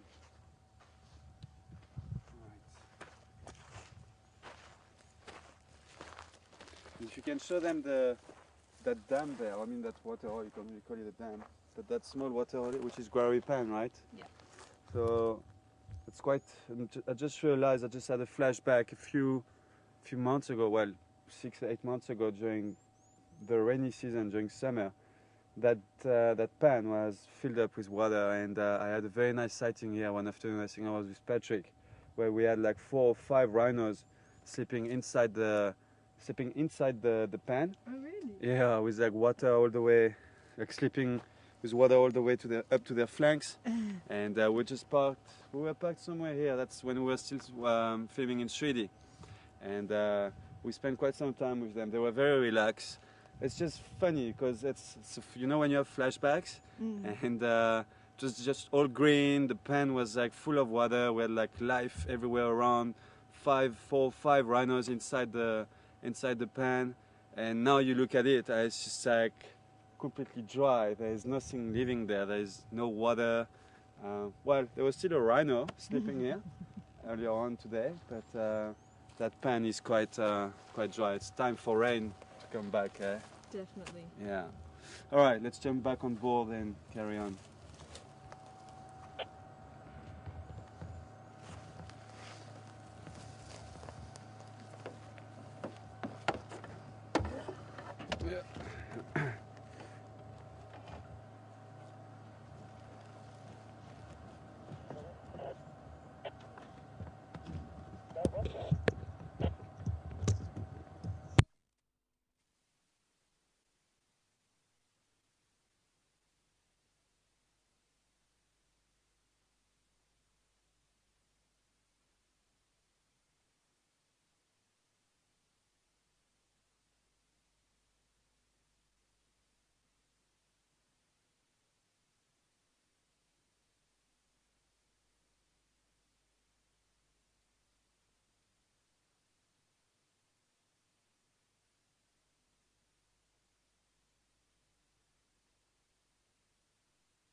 Alright, welcome back guys.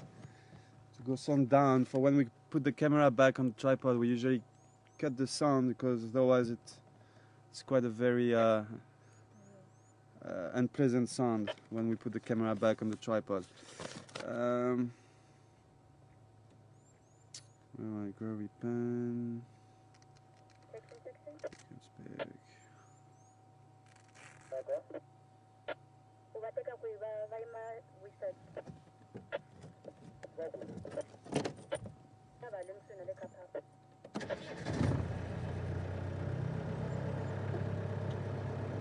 We're good. Okay. Are you good?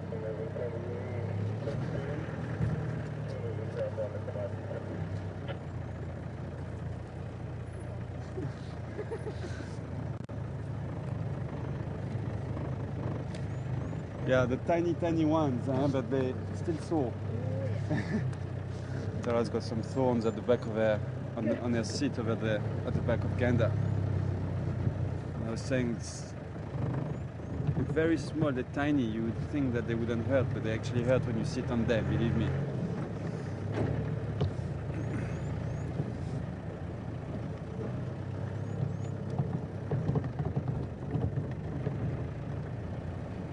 Linda, hey Linda, welcome on board. Linda wants to know the name of the book you were showing on earlier. It's not a great book, Linda. She wouldn't recommend it. It's one of the first guides that I had long ago, and it's in French. And that's because when I started studying wildlife, I was in Cameroon, and the school was obviously a French-speaking school. So it's Guide des mammifères d'Afrique, which is basically the guide of African mammals. Des rats à trompe aux éléphants means from the elephant shrew to the elephants. So from small mammals to the big ones. And it's from Jean Dost and Pierre Dandelot. And the production house is called Delachaux and Nestlé? It's supposed to be Nestlé. Yeah, Nestlé, it's different. All right. So yeah, that's the book. It's not bad, but I mean it's old. And now on the market you will find some much better books. I mean, if you look at this, I mean how the animals are drawn, it's not great. It's nice to start with, and that's what I started with long ago, and I still keep it because I can have the names of some animals in French, or just show you a a picture of any animal, but you'll have on the other side of the picture, you'll have the corresponding name with the scientific name, and then a quick descriptive of the animal, and then it will reference you to a page number.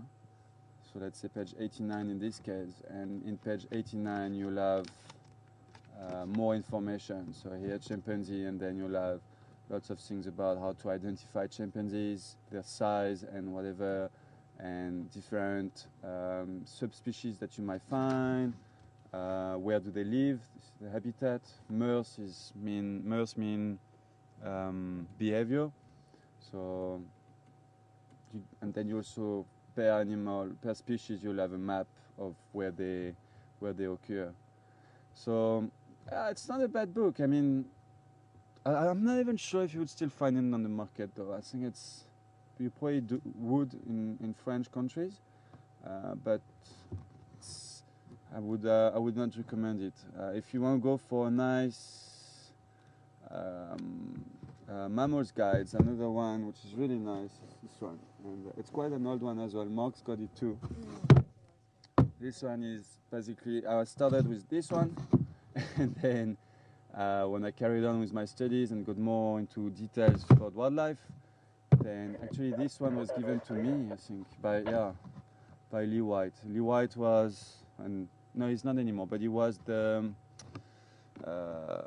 how you'd call it, the director of wildlife of WCS, Wildlife Conservation Society, which is the name speaks for itself, Wildlife Conservation Society, and they have lots of projects in Central Africa. And I worked with Lee White Lee White was responsible for Wildlife Conservation Society in Gabon. And now he's moved on to managing all the game reserves and the national parks of Gabon. But anyway, this is a much better a guide. It's quite old, but I mean it's in English, and you'll have a lot of information per species. You don't get pictures; it's also drawn, but you can see the quality of the drawings is much better than the previous guide that I was showing you. And you got lots of information: natural history, adaptation, recognition, geography, ecology. You'll have a map once again about where you can find the animal, different colors for different subspecies. So it is this. I mean, if you want to go and learn a lot about mammals, then I would recommend this book. It's not the best one out there. There's so many books anyway, but that's a good one to start with. That one's missing from my library. Oh, is it? I do want that one. Okay. Well, I'll give it to you if you give me another one. Tara is saying she's missing this one. She wants to get that book. It's the only one that's missing in our library. So I was telling her, okay, I'll give it to you if you give me another one of yours. Yeah. But she won't. I know she won't. Why? Which one do you have your eye on? Well, actually, I don't know, but I've been borrowing a few books from Mark and Tara the last few weeks just to get some knowledge back on track, and they both have some very interesting books, and I need to get there. I also need to start buying some of those nice books that they have. I've got a few, but there's still a few that I need to get for myself. So anyway, here we go. African Mammals, The Kingdom Field Guide to African Mammals by Jonathan Kingdom. Very, very nice book. That's him. It looks like he does look like a naturalist.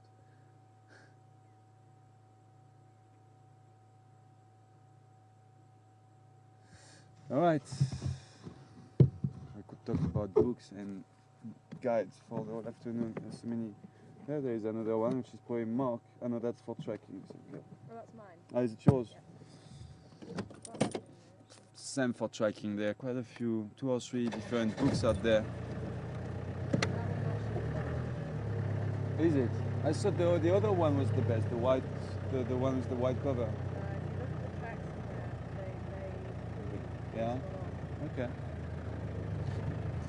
That's what I need to get myself. Okay. Need to get a trekking book. Alright, sun is going down, slowly but surely. The light is getting really nice, golden hour of the day. That's when you want to find animals now, in that light.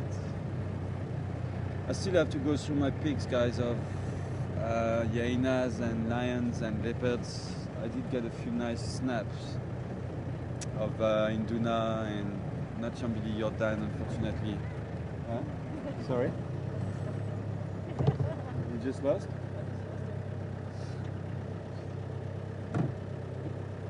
And I had to go through my pics. I've got a few nice pictures of Induna on that kill when he was up that tree with Chambili Jordan. And I have also a few nice snaps or shots of lions when the Matimbas, when they were on the buffalo kill. But I was busy for the last couple of days, so I didn't really have time to go through my pics. But I'm pretty sure tomorrow I should have some time and go through them, select the best ones, and post a few of them on Juma Facebook profile, and also probably on my public profile.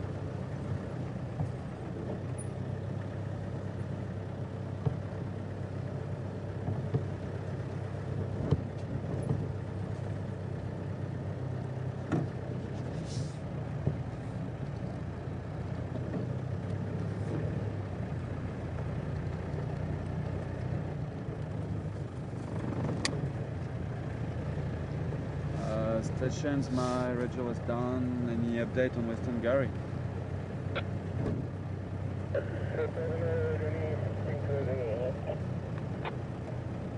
Alright, copy. Thanks.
Hey Madeleine and Andrew, welcome on board from Bates. Been watching the drive for quite a while and enjoying it this afternoon. Been looking at the hippos and shouting at the hippos earlier on when we were at Buffelshoek Dam. Well, welcome on board, guys. I'm glad you're with us. Stay with us. Let's maybe have a look at those impalas quickly. Just go a little bit forward. Got quite a nice herd of impalas here in the sunset light. Just females there. 1, 2, 3, 4, 5, 6, 7, 8, 9, 10, 11. 11 females impalas, and I think I saw a couple of males on the other side. Young males.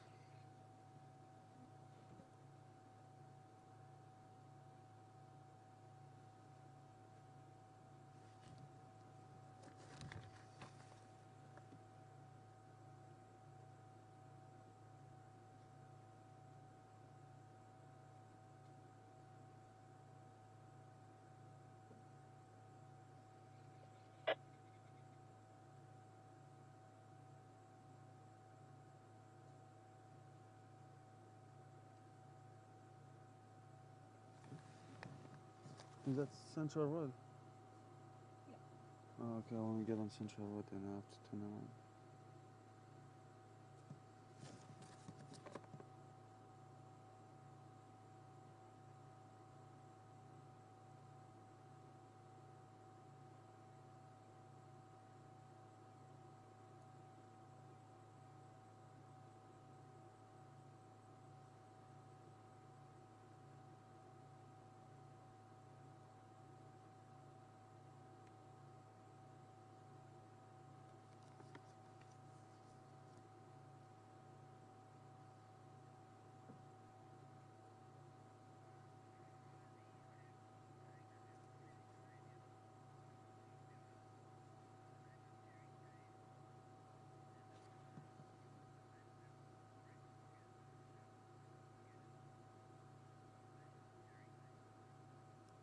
right. Yeah, good afternoon to you, Jerry Kane, who's a Canadian French viewer. Thanks, Rosie, for the information. And Jerry Kane wants to know the name of that book. Just check again. It was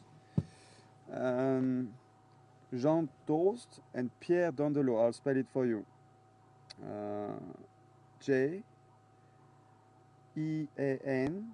Jean-Dorst. That's Jean Dorst. And then Pierre Dandelot.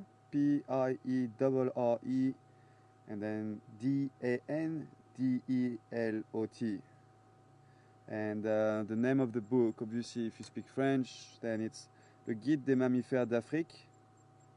And Le Guide des mammifères d'Afrique de Jean Dorst et Pierre Dandelot. Et la maison de production s'appelle Delachaux et Niestlé. So here we go, Jerry, and I hope you'll find it again on the market. Like I said, I bought it long time ago. I'm trying to find the year here.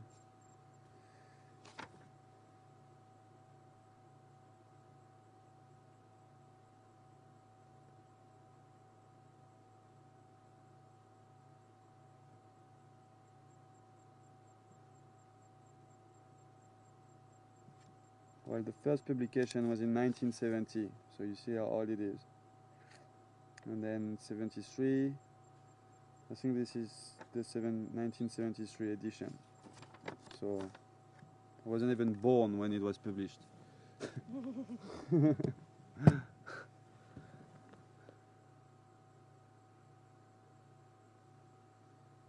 Nice. All right. I'm gonna turn around, guys. I want to go and have a look at the Yaina Den. Sorry. Lost picture. Oh.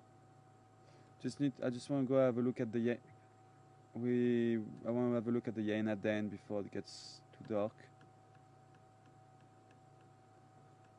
Sun is setting quite fast.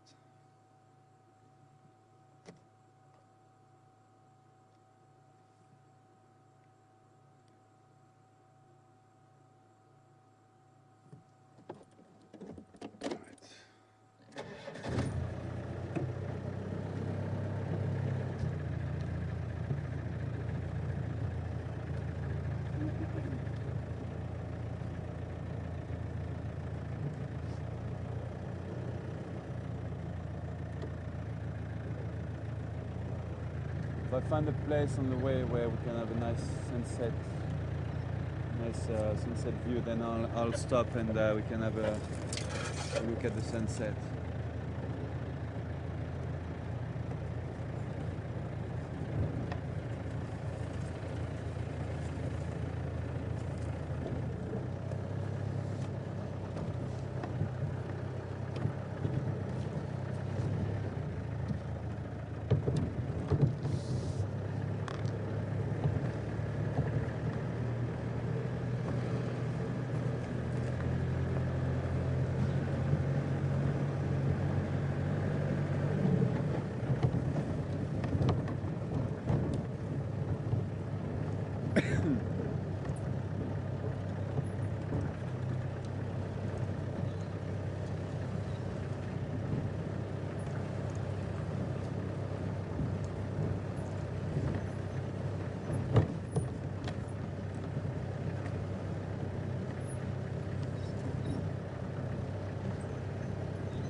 Welcome. to do my game reserve this afternoon, this evening, getting into the evening now. Larry wants to know if I've ever seen a lion killing a water buck or even feeding on one. Not that I recall, no. Not that I recall. I've seen lions on different kills, buffaloes, giraffe, what else? Impalas probably, buffalo, yeah, most of the time I've seen lions on either buffalo or giraffe kills, never on a water buck. But isn't there a story saying that water bucks' meat have a bit of a strange taste because of that? Yeah, it's got it has an oil on the Yeah, yeah. taste, but I've seen Sorry, Mark?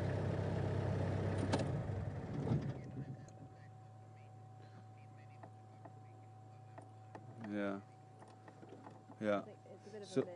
So there is, yeah, it's a bit of a myth. The skin definitely got a taste because of those glands. Basically, water bugs have a gland which secretes a secretion, Oil. an oil. Thank you.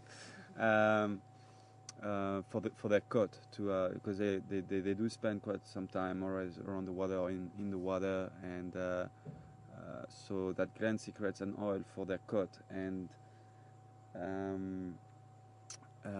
it gives the skin a particular taste, which is apparently not good. And lots of people have been saying that animals don't go after water bugs because the meat tastes like that oil. But it's actually a myth. It's a fantasy. It's not true. Mark was telling me just in the earpiece now that he's seen lions on water buck kills So have I. many times. Tara as well. They've seen them feeding on water bugs. So I haven't yet. One day I hope I will. I've actually never seen anything feeding on a water buck yet. Maybe one day. But yeah, I hope that answers your question, Larry. So yeah, I said I'll stop if I see a nice sunset shot, and I think that's quite a good one.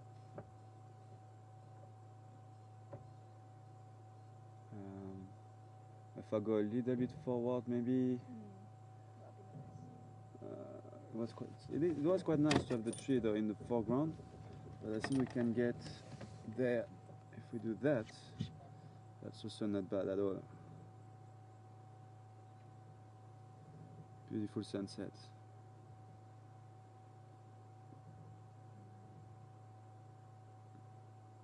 And this is not even the best time for the best sunset shot. Usually the best moment is after the sun went down the horizon. 20 minutes after the sun has just set, then that's when you get the best light in the sky, and for photography it's the best time. You can get some nice shots right now, but most of the time what will happen is the sun will be still a bit too bright, and your pictures won't be that beautiful. Where if you just wait for the sun to set and then you start taking pictures from there, and for the next 20 minutes, then usually the sky just turns into like amazing colors.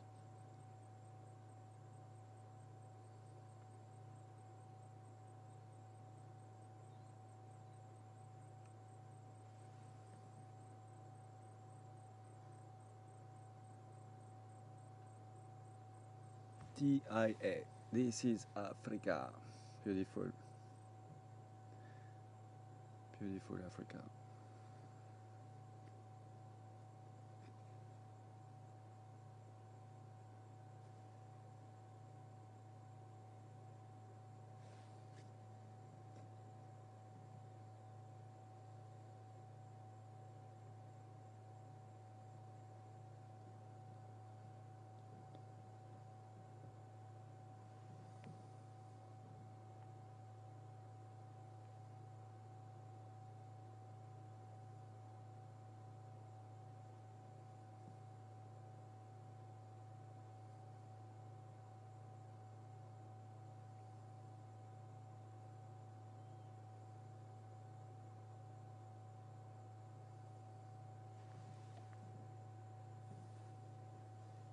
This guy is active.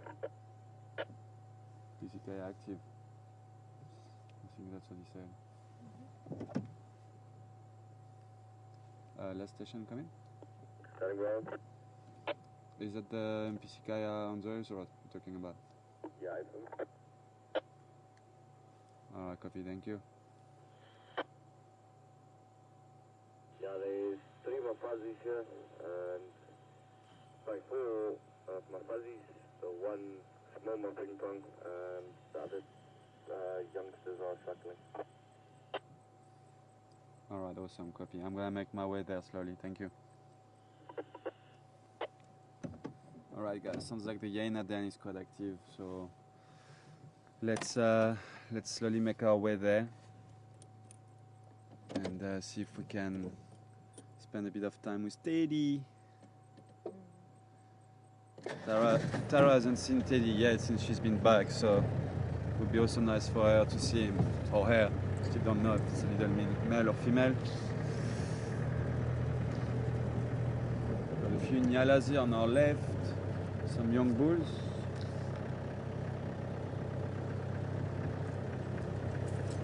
Hello guys, sorry, feeding.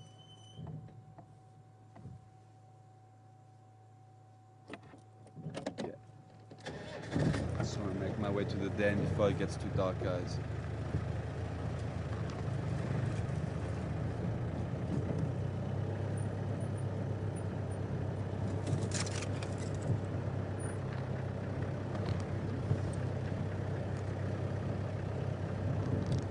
Yeah, let's do some questions on the way. Fire.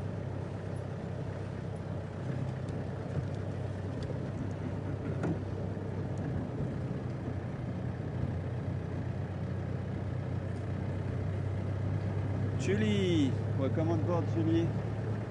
New to Jelly. Alright. Jilly. Hey Jilly.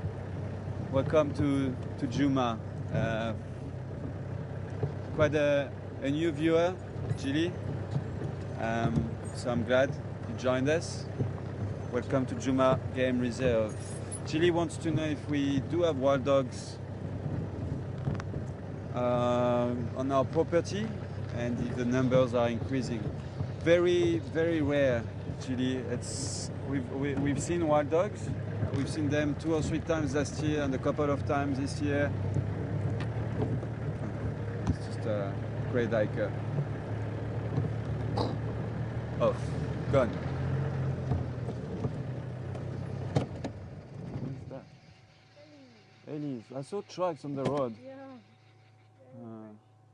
They're quite far into the bush though. Oh, I don't know what to do now.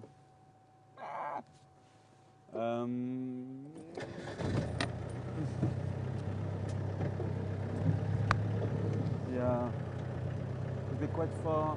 I'm gonna spend quite a lot of time.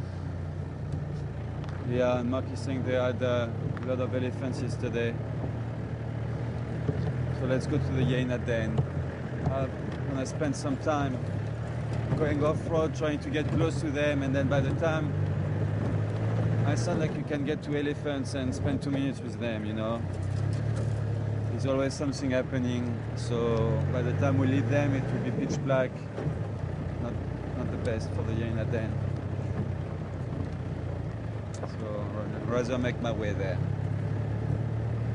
Maybe tomorrow we'll see some more elephants. But I've heard from Mark that you had a lot of elephants yesterday. You've been spoiled while I was away, huh? It's not fair. That's not fair.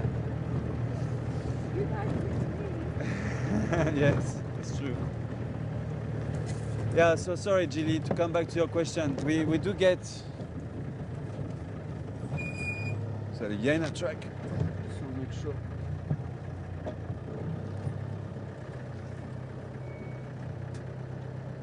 Yeah.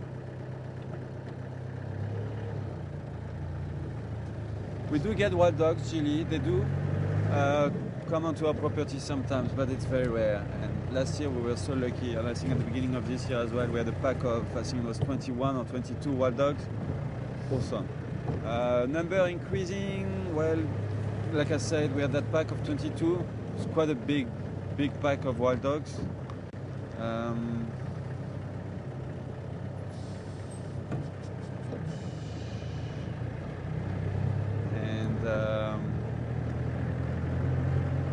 Yeah, this year, I mean, yes? Okay. Is it? Will be faster. Okay.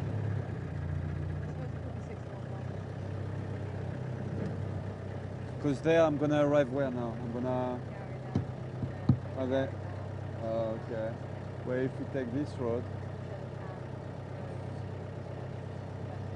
Okay. Right. Yeah, so you know what you mean. Well, let's try that.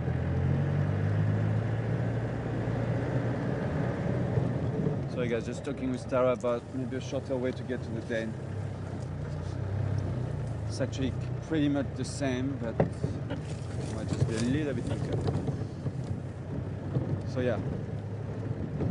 Chile, if you're on drive with us and you see wild dogs, consider yourself very, very lucky. And also the problem with wild dogs is they're always on the move. They've got huge home range, and they're always on the move, either hunting or just patrolling, and it's very difficult to catch up with them, to stay with them. And also because everyone wants to see wild dogs, you have to be constant in the sighting forever, so you have to leave so that another car can join. And but we've been lucky to have them resting, you know, and sleeping, and the cubs playing. We had some awesome footage last year of wild dogs, beginning of this year.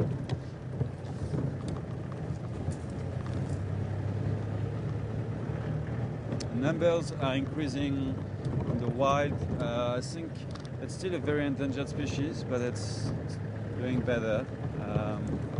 There are lots of scientists out there doing lots of research on the wild dogs, but lots of game reserves here in South Africa have wild dogs. Madikwe and here, and in the KwaZulu-Natal, few reserves have good population of wild dogs. Painted wolves.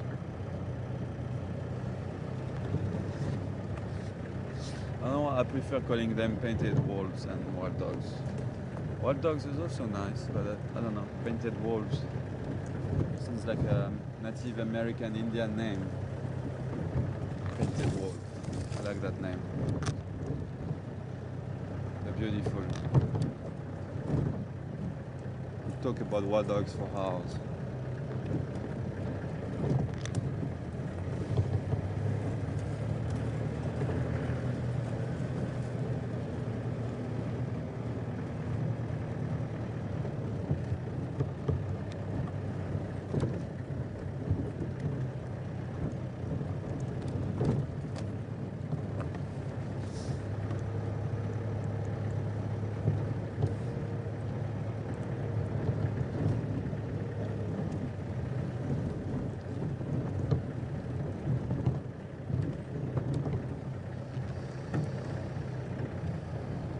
Sumac.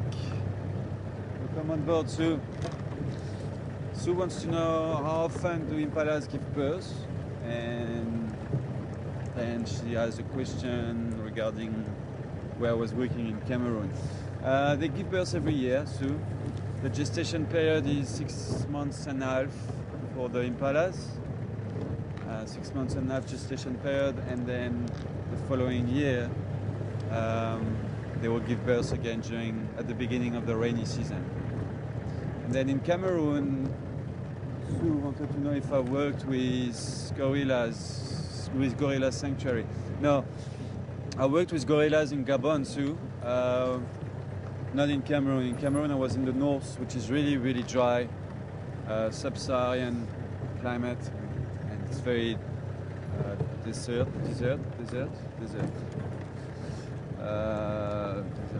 Do you say desertic? Sorry? How do you say desertic? Like a desertic area? No, Desert. Desert. It's the desert. So it's close to, yeah, because it's close to Chad and it's very dry up there, and it's not the desert. It's get lots of, it's very rocky areas and stuff. But anyway, all of this to say that it's not the habitat for gorillas.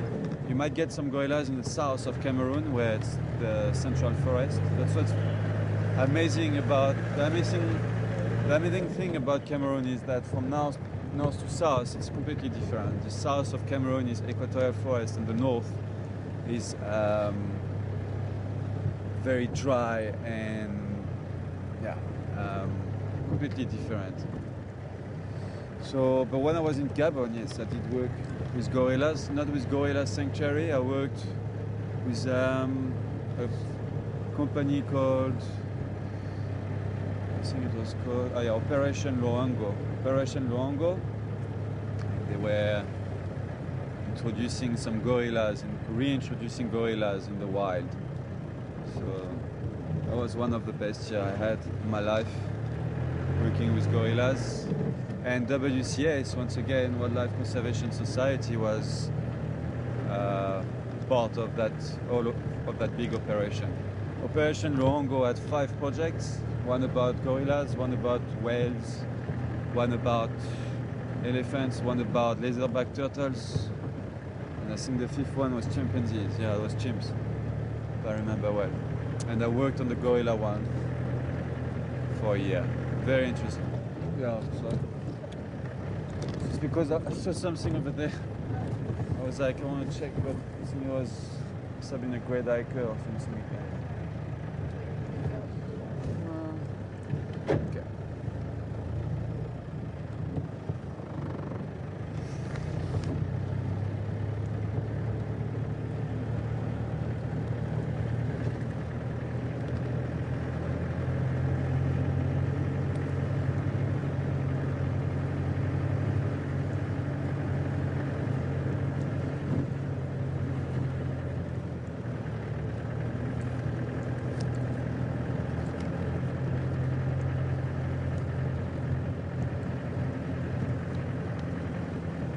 I did, yeah.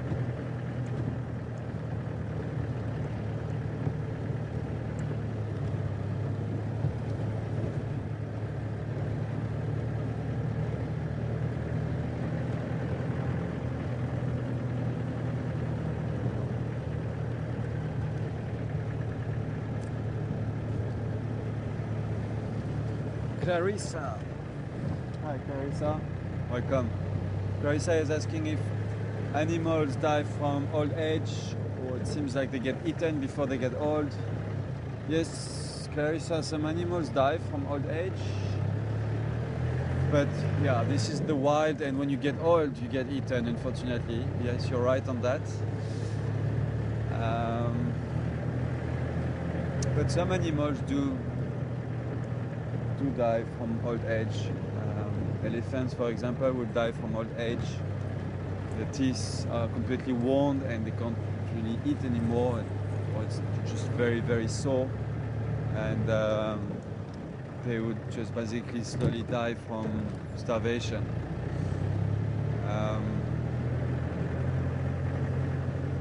But most of the animals who start getting old, they start getting weak, they start getting sick, and then predators are usually around. This is what happens with buffaloes as well. They get old and they get tired, and that's why lions are usually after those, what we call the dagger boys, those old buffalo males,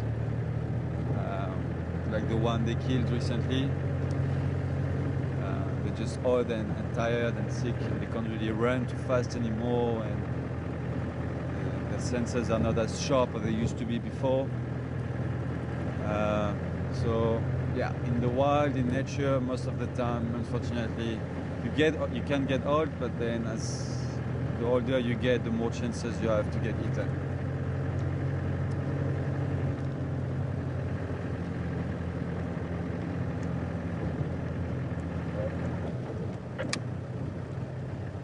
Standing back. That's when we just hold one in the caloric. North of the Michigai, probably around about 40 minutes. All right, copy. Right, I was going to go on filament cut line now, but it's fine, I'll go and check quarantine. I can go to the Milky Way. I'm going to be pulling out and then I'll go have a look there. Are you sure? Because I'm right by filament cut line just before the dip. You're more than welcome to come in. I'll swing past it quickly.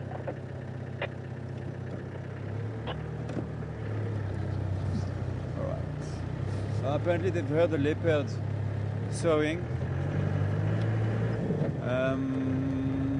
around quarantine, so that vehicle who was at the hyena den now is just gonna go and check it out, see if they can find something. Oh, hello. Miss G. Huh? Yes, roadblock. Seems we have another one of those. Should have gone with my first feeling. Looks like she's gonna be feeding on there for a while. Aren't you? No, maybe not. Leaving the Michigan active with Sebastian approaching.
Look at the tongue. Sure.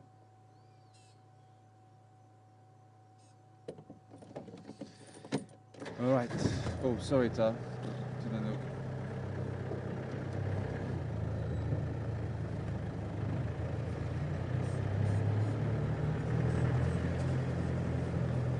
Hi, Miss G.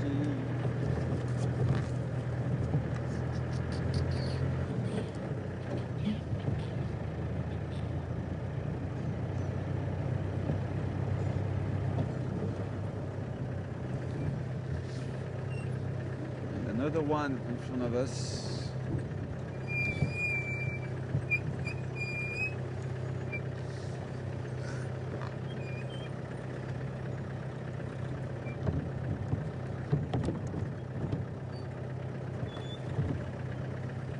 Keep your eyes open for leopard star, eh? Never know.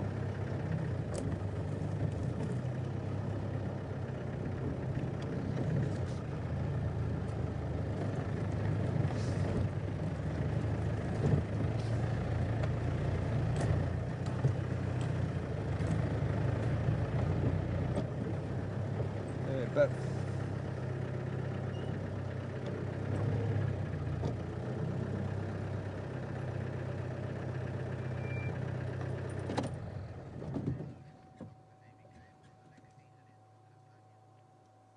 thank you, Alexi.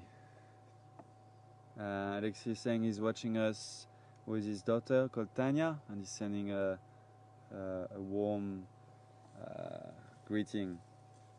Thanks, Alexi. Much appreciated. Hope you're enjoying the drive. Oh, we're talking about old buffalo. That's one of them. He's probably not by himself. I'm sure there are more buffaloes a little bit deeper deeper in the bush. When they get old, they tend to just stay in numbers, safety in numbers once again. So you'll usually find 3, 4, 5, sometimes more old buffaloes, what we call tiger boys, together.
You're gonna see Teddy.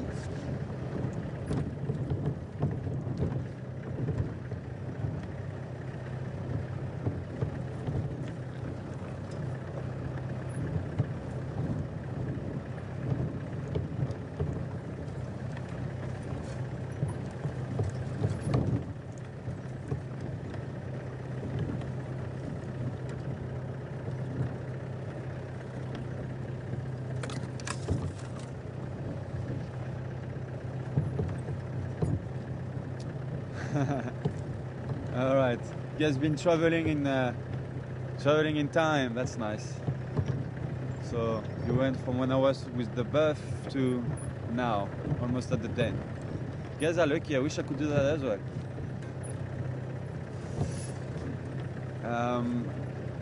Yeah, it sounded like the stream was a bit slow and lagging behind, so Mark just cut back to me here.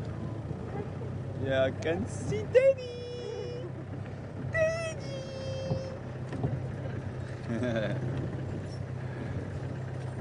Alright, for the new viewers, Teddy is very, very, very young, few weeks old.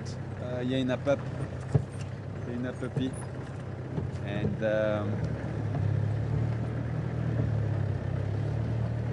he's gonna be on screen in a few minutes. Here they are. Hello, everyone. Hello.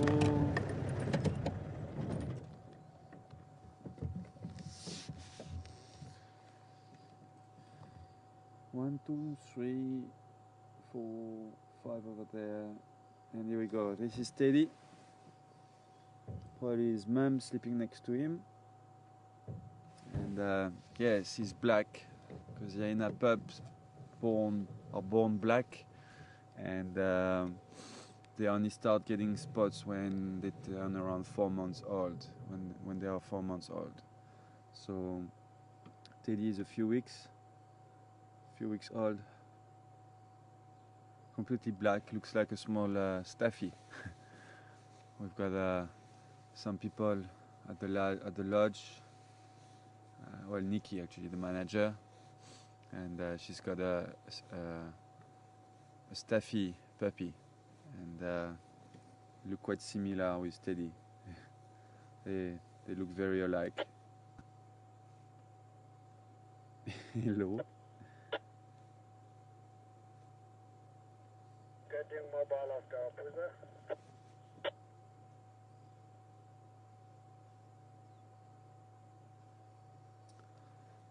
He's grown up quite a bit actually since the last time we saw him.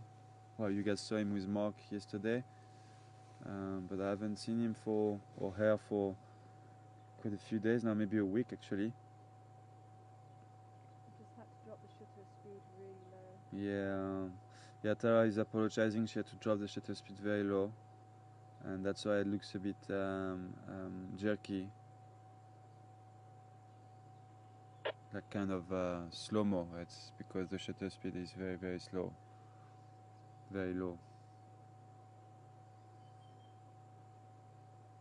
Try to put a bit of light, see if it helps.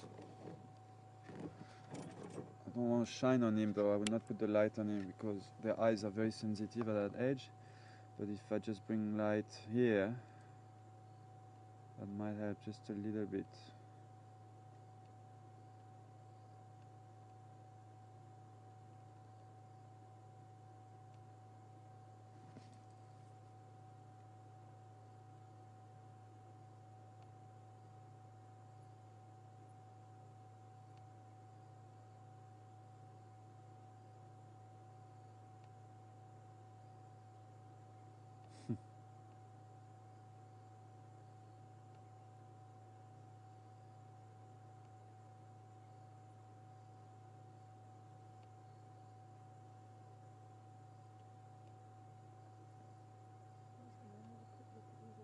Yeah, yeah. Well, one of them is going towards where you were. It's another one of the female. And she's got two cubs here at the den. We'll show. Can't really call them cubs, or kind of. I mean pups. They're quite they're youngsters now. They're not like Teddy. They're a few months old.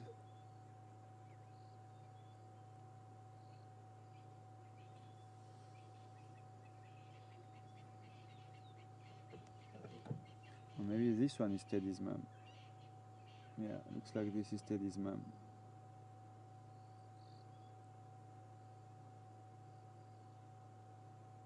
Gallagher shortcut. I'm on quarantine at the moment. As well, because I've got Ingwe colouring up on summer camp on Gallagher shortcut. Okay, copy confirm Gallagher shortcut. Yeah, fast. There we go. It's probably gonna be circling now for a bit, or maybe not.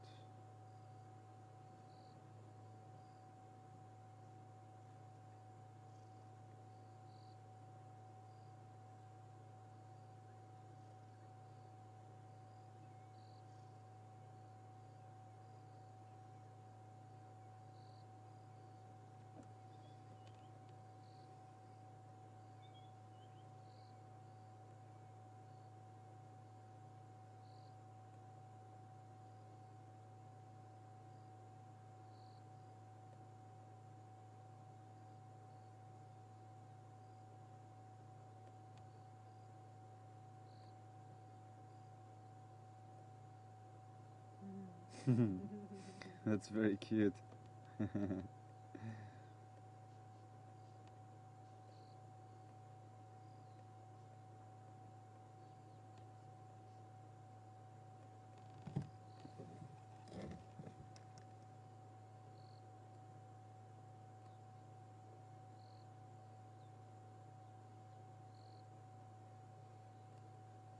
Another one of the youngsters is coming to join as well.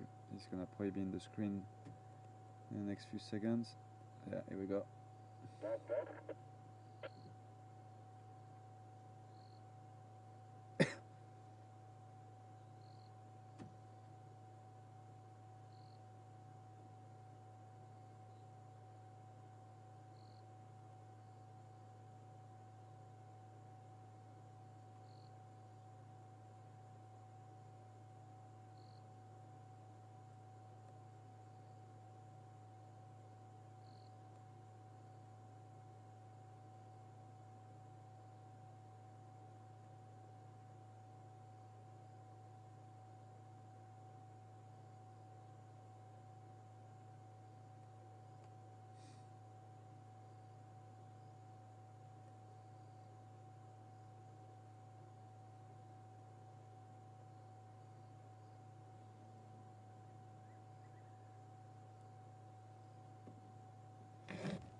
Well, now that they're not on the road, I actually want to, let's go a little bit more forward.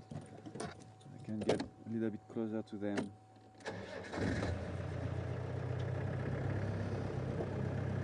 There's another one lying there on the other side of the den.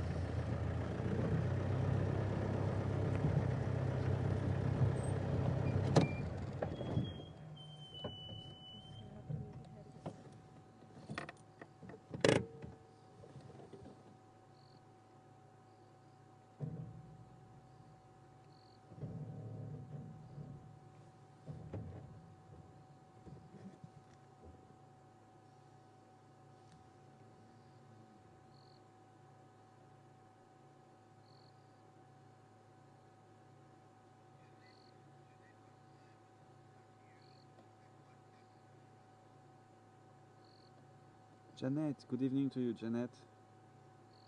Janet wants to know if it is unusual to have only one pup in the litter. No, it is not, Janet. I'll explain to you why now. Usually the hyena litter is made of two to four pups.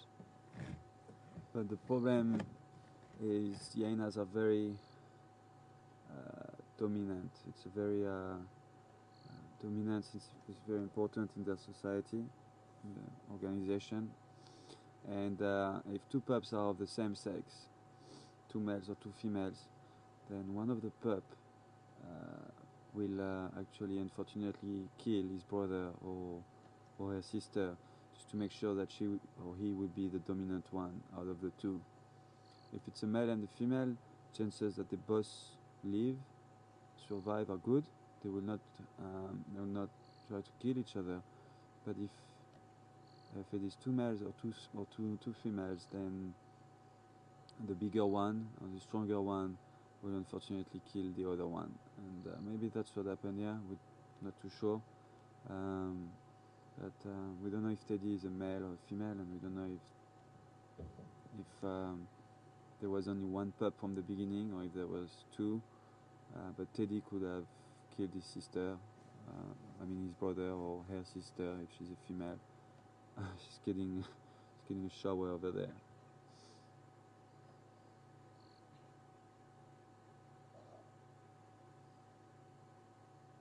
So that's why it is not really unusual to find only one pup. But to give you the numbers, it is supposed to be between 2 and 4 pups per litter.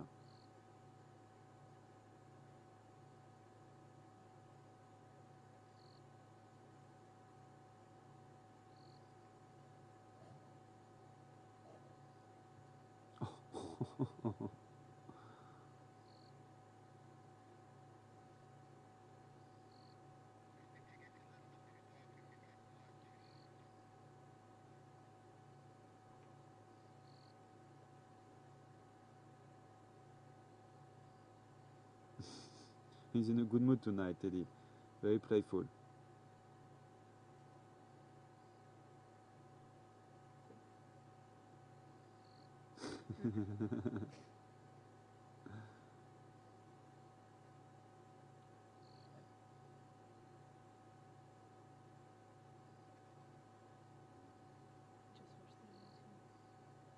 Sorry, Ta?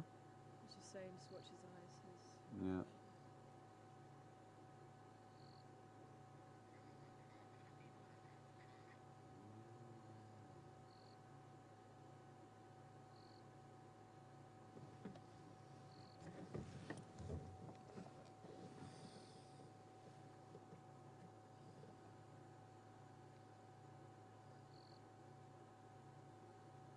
Looks like they're all going on the other side of the den now. Teddy and his mom or her mom is still here.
Patty in the Olympic Peninsula. Welcome on board, Patty.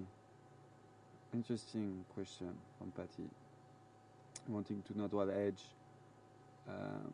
what age the pup will kill his brother or her sister, and what happens to the carcass. Do they eat it, or what happens to it? It happens in the first few weeks, Patty. It happens from, I would say, maybe between the first week and the third week. You see, when we got Teddy here, Teddy was not born here. Teddy was born in another den, and then he was brought here to the communal den. And they're usually being brought to the communal den when they are around 3 weeks old, 4 weeks old.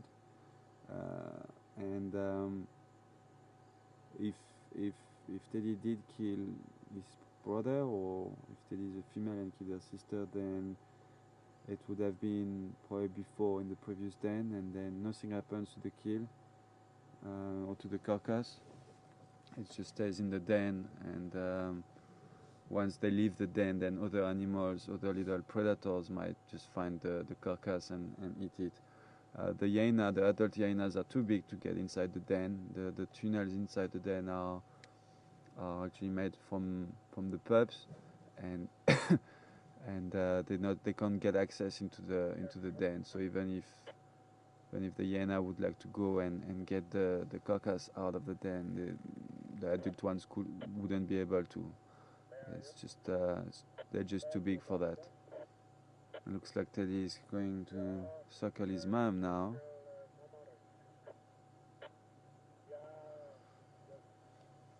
So yeah, Patty, I hope that answered your question. It happens early at the early stage.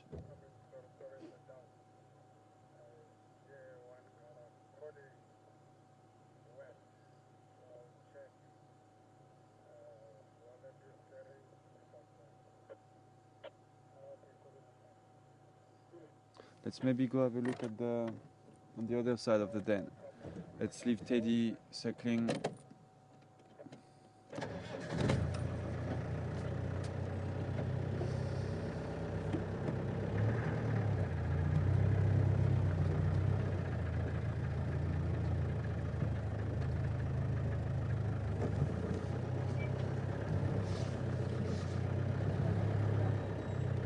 Okay, battery change, guys. Can I lose picture?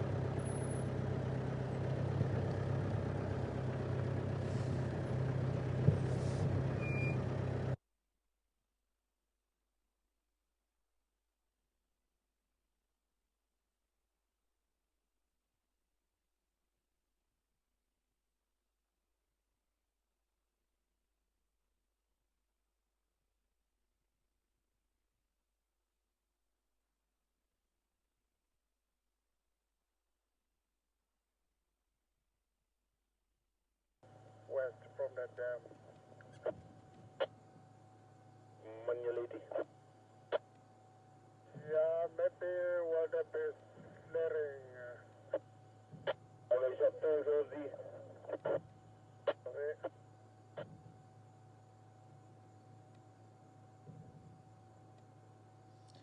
Looks like it's suckling time. It's dinner time for the young ones.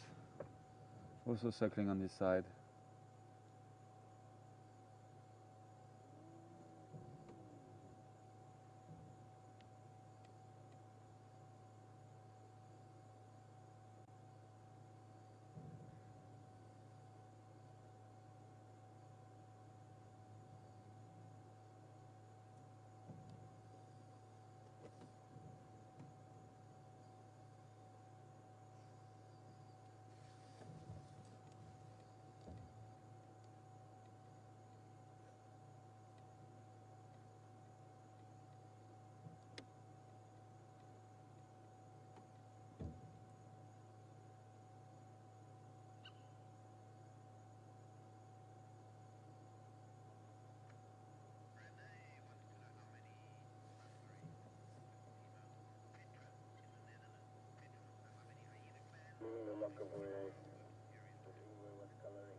You see earlier on, guys, I was showing you, we was showing you the track of that hyena on top of the rhino track, and we were showing you the back pad with um, the two pads, and you can see clearly the two pads at the back, and then the toes and the claws.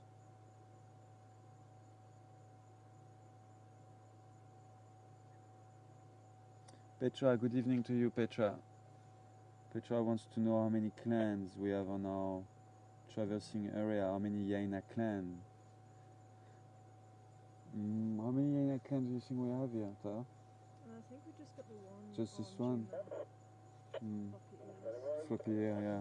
There might be another clan elsewhere. From what we know, we only have one clan, Petra, which would be this one, and the dominant female being floppy ear. I really don't think there is another clan, yeah, on our traversing area. Bravo. Just leaving west from Kaimanji. Alright, copy that, thanks. I'm leaving down now, heading west.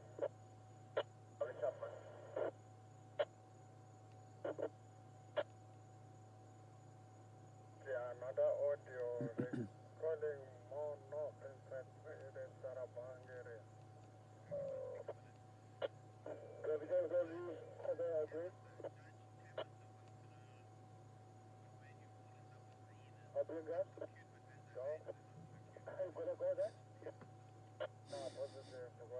Judge. Good evening, Judge. Welcome on board. Interesting question. Judge is asking why did I fall in love with hyenas? They're quite cute when they are pups, but not really cute when they are adults. I agree with you. They are not really that cute when they are adults. They look a bit scary. But I find them just very interesting. And I wouldn't say I fell in love. I think I just got very interested in hyenas. Not that I wasn't before. I just got more interested because we have the chance to have a den here on our property with different generations living on it. We have the opportunity to see a lot of interactions and to watch those pups growing up. And hyena's organizational structure is very complicated, and actually there's still a lot to learn about hyenas. And I just didn't have too much knowledge, and I have a bit more knowledge now about hyenas, but I still have a lot to learn, and obviously from spending time with them and watching them, we're also gonna learn. Actually better than learning. It's actually better than learning from books. So it's not like I fell in love. I just got fascinated. I just got interested. And I think they are very cute. Yes, when they are pups. I think when they become adult, I agree with you. They lose their cuteness, but there's still something about their face. There's still something about the way they walk, and so I wouldn't say they're like really ugly. They're not really pretty either, but they're like just interesting. and so that's kind of why I like spending time here and just trying to witness as much interaction as we can, trying to watch as much interaction and learning from what's in front of us.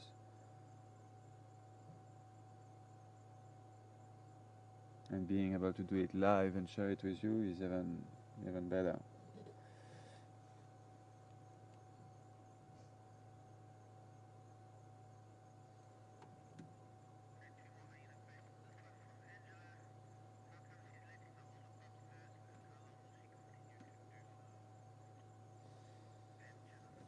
Angela, welcome on board, Angela. Angela wants to know how come she's still letting the older pups nurse and for how long will she do it. Well, they will be, hyenas will be very dependent on their mom for up to their first year, and then between the first year and the second year they will start losing they will start becoming a bit more independent, and around 1 year and a half, 2 years old, they will stop completely suckling their mom. They are at the moment they do both. They are kind of weaned, but not completely weaned yet. They can eat meat, but they still need to suckle their mom, and that's why she lets them suckle. They're obviously older than Teddy, but they will be suckling like this until they are probably around 1.5 years, 2 years max, and then they will become completely independent and just live. They will be completely weaned. So yeah, that's why, Angela, they are not completely weaned yet.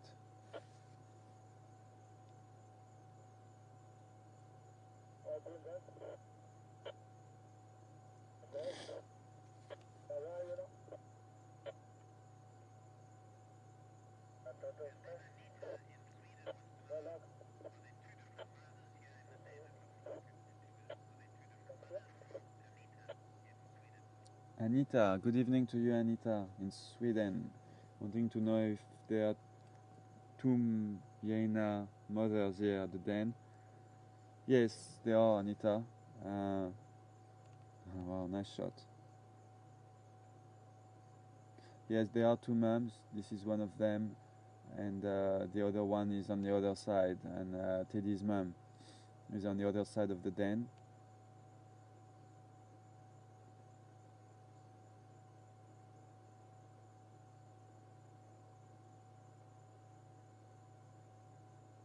There are actually more than two, right? There are three. What's that?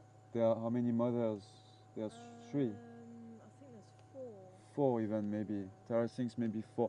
I'm pretty sure 3. And maybe, yeah, maybe even 4 mothers. But Because those 5 cubs, there's 3 mothers between those 5 plus Teddy's. yeah, there are already 3 mothers between those 5 cubs.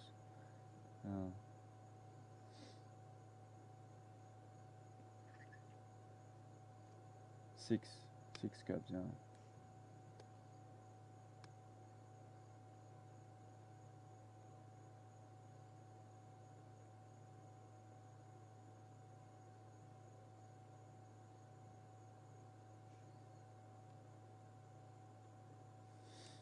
Alright guys, unfortunately it is time to say goodbye. Not much happening. There will still be this at this edge they circle for less time. When they're very young, like Teddy, they will spend sometimes 1 hour and a half doing like 3-4 sessions of 1 hour and a half each during the day, circling. At this edge they'll circle a bit less, and they will also spend less time circling.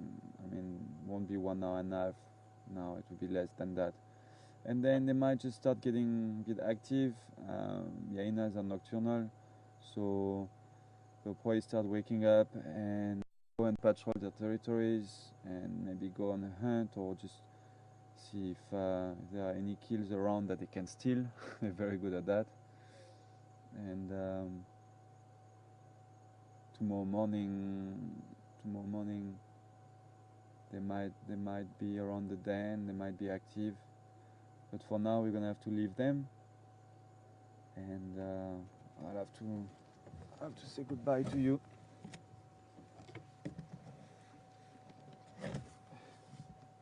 right there. Not too bad. It's alright. It's alright. You're not blinding yourself. Huh? If you're not blinding yourself.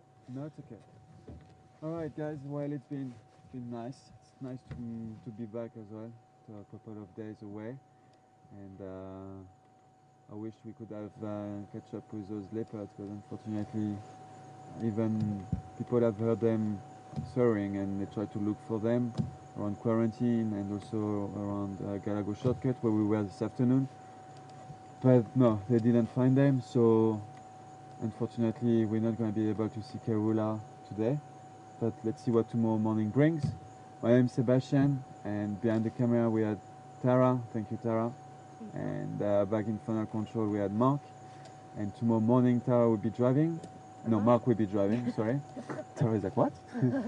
Mark will be your guide tomorrow morning, and I'll be behind the camera with Tara in final control, directing and sending all your questions. Thank you for all your questions. And from all of us here at Juma, we wish you a good evening or a great day, depending on where you are in the world. And see you tomorrow. Bye for now, guys.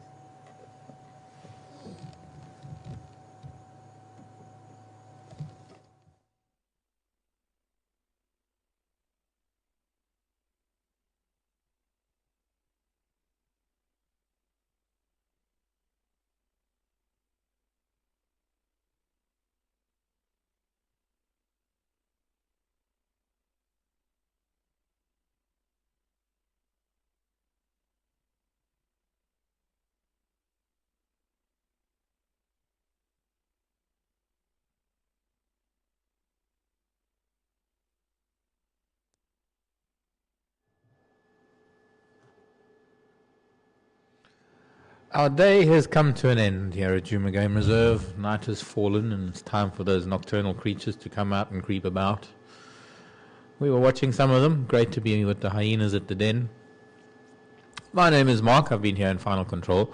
I will be with you out where Seb is today. I'll be out there tomorrow in the vehicle, trying to find you some of Africa's wonderful wildlife and special little things. Maybe some new flowers coming out. Catching up with the sausage tree, and well, who knows what we will find. That's the beauty of it all, is we don't know what we're going to find tomorrow. So do join us again at 6 o'clock Central African time tomorrow, and we'll see what we can find for you. Just on a few side notes, one thing, we're not having a fireside chat tonight. Some people have asked, and at the moment we are not doing a regular fireside chat as we used to, mostly because we don't have the manpower to do so. We need an extra 2 people behind the scenes, lighting fires and setting up equipment, sound and camera equipment, etc. However, having said that, Juma and Vuyatela Lodge is going to be helping us next week to set up a fireside chat. We haven't really decided what we're going to chat about. Tara and I will probably be on, and we'll have to see we'll have to wait and see what we're going to talk about then. And then depending on how that goes, we'll try and do a fortnightly fireside chat. I think we want to do something as well on the 22nd when it's the World Rhino Day. We're going to discuss that as well. So stay tuned for updates and posts, and we'll see what we can do for you in terms of fireside chat. For some of you who are new viewers to Juma Game Reserve live drives and the Juma Waterhole Cam, what we do is sometimes we light a fire, we set up a camera, and we put up a couple of microphones, and we sit around and we chew the fat around the fire. Well, chew the fat. We chat about things, maybe issues, conservation issues, maybe things about the animals that we've seen. Sometimes we never really know what we're going to talk about, so it's very spontaneous. Nothing is really planned, and very often we have a really good time around the fire for a half hour or so. But that will be coming up next Sunday evening, and we're going to still figure out the logistics behind how we're going to be doing that. We're going to have to train somebody, perhaps, to sit here in the director's chair to make sure everything runs smoothly. Got to most of the questions today. There were a few questions that I'm afraid I couldn't get to. Thanks for sending them in, nonetheless. Rita just asking, Dr. Rita, and one of the last questions, saying there are 3 species of hyena in Africa, depending upon location: the spotted, the striped, and the brown hyena. Juma Game Reserve has both spotted and brown hyenas. Is this correct?